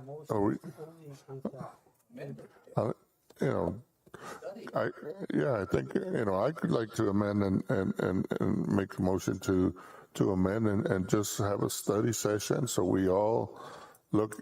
There's no speeding it up to doing it today. Let's look at it. Let's and analyze the. We had talked about this. I recall we talked about going toward where our thoughts were in doing the annexation, and moving up to the annexation. But I would like to amend and to make it to where we have a study session first and not vote on this motion. Mayor, may I? If you recall, we have, we've had discussions already, and the motion's been made. And if you want to add other resolutions, or you want to change other parts or provisions of the charter, you may do so in the future, because the election is not coming up till, like we said right now, August 4th. August 4th. Okay, so you still have time to change anything in the charter that you would like to, or we can, you could do that. It's, it's your choice. But tonight, I think Mr. Bohorquez made a motion. I second it, and so, it's he. I made a motion to amend it. You've made a motion to amend it, but. Right, but there hasn't been a second. But, so yeah. So under Robert's rules, you've got a motion and a second, and then the mayor made a motion to amend the motion. So there would have to be a second for that. Otherwise, the motion to amend fails, and then you vote on the motion. I second.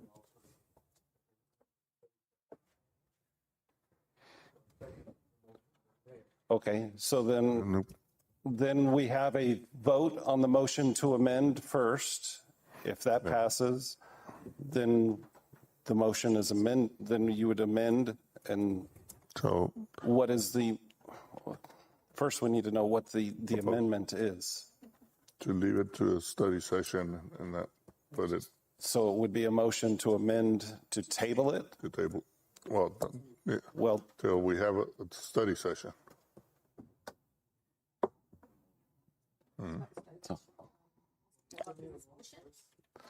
No, on the resolution. On the resolution. To have a study session. To have a study session on the resolution. Okay. So it's been second. Any discussion? All in favor? Aye. On the amendment. This is a vote on the amendment. Nay. All right.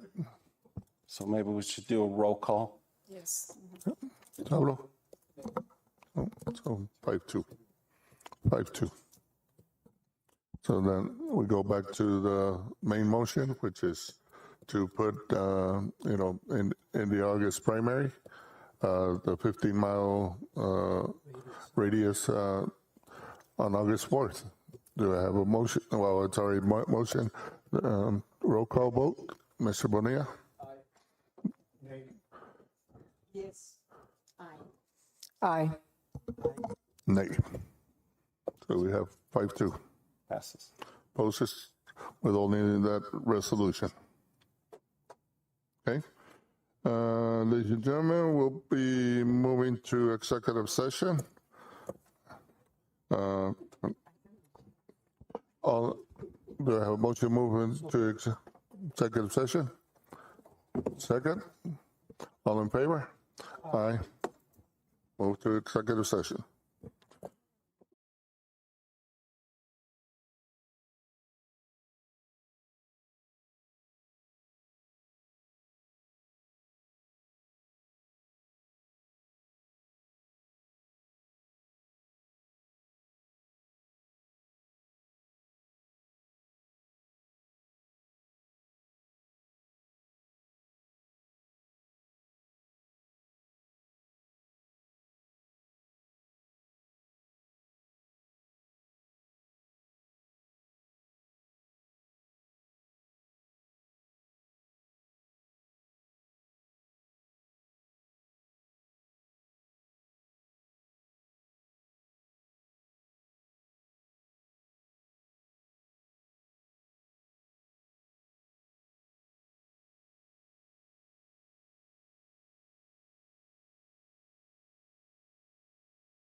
Okay, we resume from executive session. Item number 14, Mayor's and Council report, current events. Mr. Bonilla? I got nothing to report, Mayor. Mr. Doyle? Ms. Melendez? Yes, we are starting with the Dia de los Muertos, which is going to be November the 1st. And then I already sent Mr. Kramer the schedule for the Casitas Navideñas. The installation is going to be November 13 and 14. And then we're going to assign for decorations from the 17th to the 24th. This year, we're going to have 5 casitas right here at the City Hall. And it's going to be for the Parks and Rec, one for the city, one for housing, one for library, and one for the police department. That's all. Questions? No fire department? Unless we buy another casita. No, I was telling Mr. Kramer, if it's going to be possible, that from my budget, we could buy the 3 pending casitas. We need at least 3 more because there's a lot of people in the community that want to be part of it, and we don't have enough casitas. So if there's money there available from my budget, I'm more than willing to do it. What's the cost of each casita? Well, last year we paid almost $700 for each casita. That's the budget.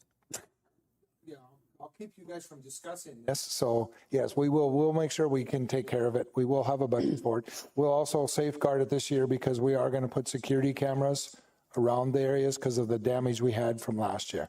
So we will protect them this year. And certainly we'll work on out here in front. It's a good question. Fire chief, I'm sure that we can get the fire chief to, they decorate their truck, but we can certainly do more. Yeah. So just let me know for sure so that I can find a carpenter, unless you have one here at the city that is willing to make the 3 casitas. yeah, okay. Yeah. Thank you. That's all. Ms. Botero? Nothing at this time. Thank you. Parada? Yes, on September 19th at 10 o'clock in the morning here at Cordova Park, we're going to have a POW MIA ceremony with the VFW and American Legion. September 19th? September 19th at 10 a.m. Okay. That's perfect. Oh, okay. Here in front?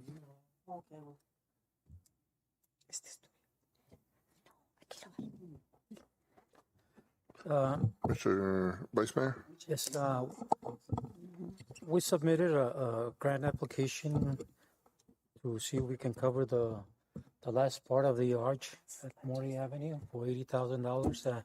And it went into review, and hopefully we'll get the funds. Great job. Thank you. It's the legs of the arch? No, the foundation. Oh, the foundation, right? Okay, it's the foundation sidewalk, yeah. Okay, I just, oh, okay, And that's it. Hopefully. Oh, my. okay. That's it. Okay. Mr. Kramer said, he reviewed it, and it says, make sure it's just that. Yeah, of course. Thank you. Today, I had a meeting with our Mr. Santa Claus that we carry, and hopefully we'll start having him on December 1st, starting right after Thanksgiving. I think Thanksgiving's on the 27th.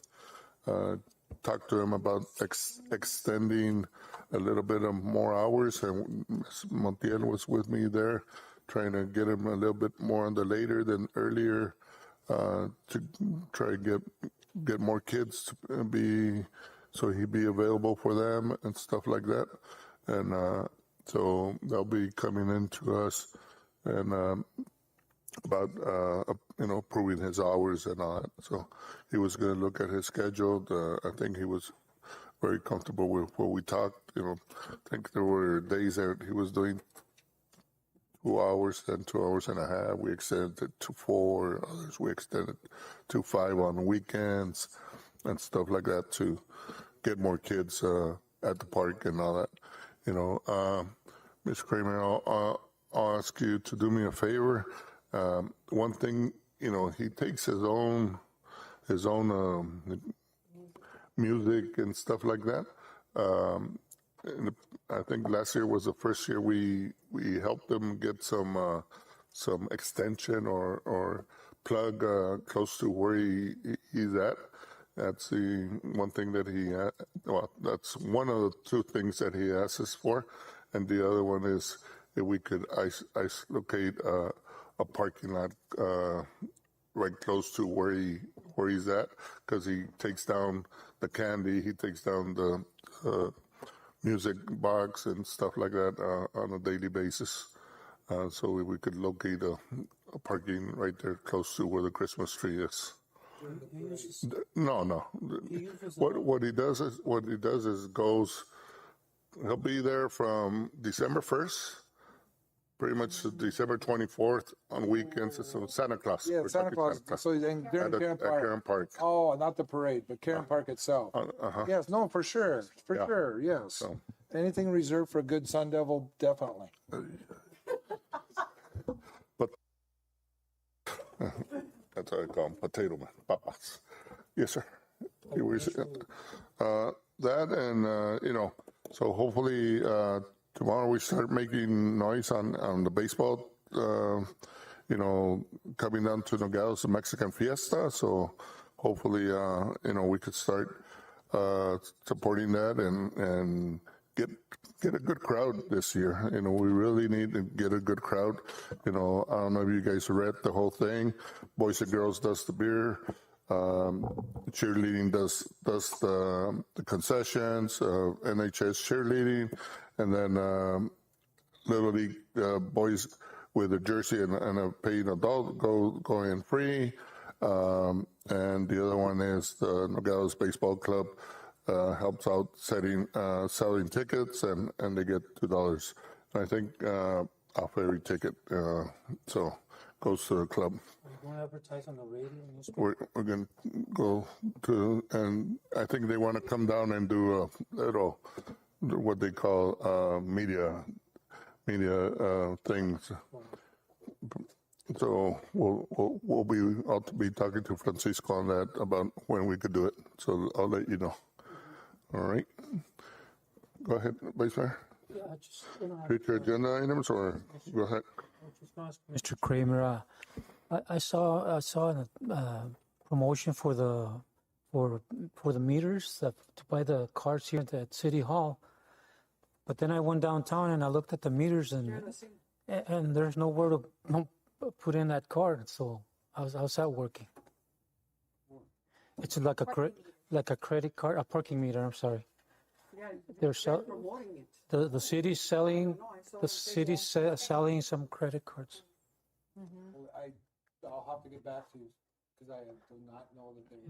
Because I think they need to change the meters first and then sell the credit cards. I will get the chief. Okay.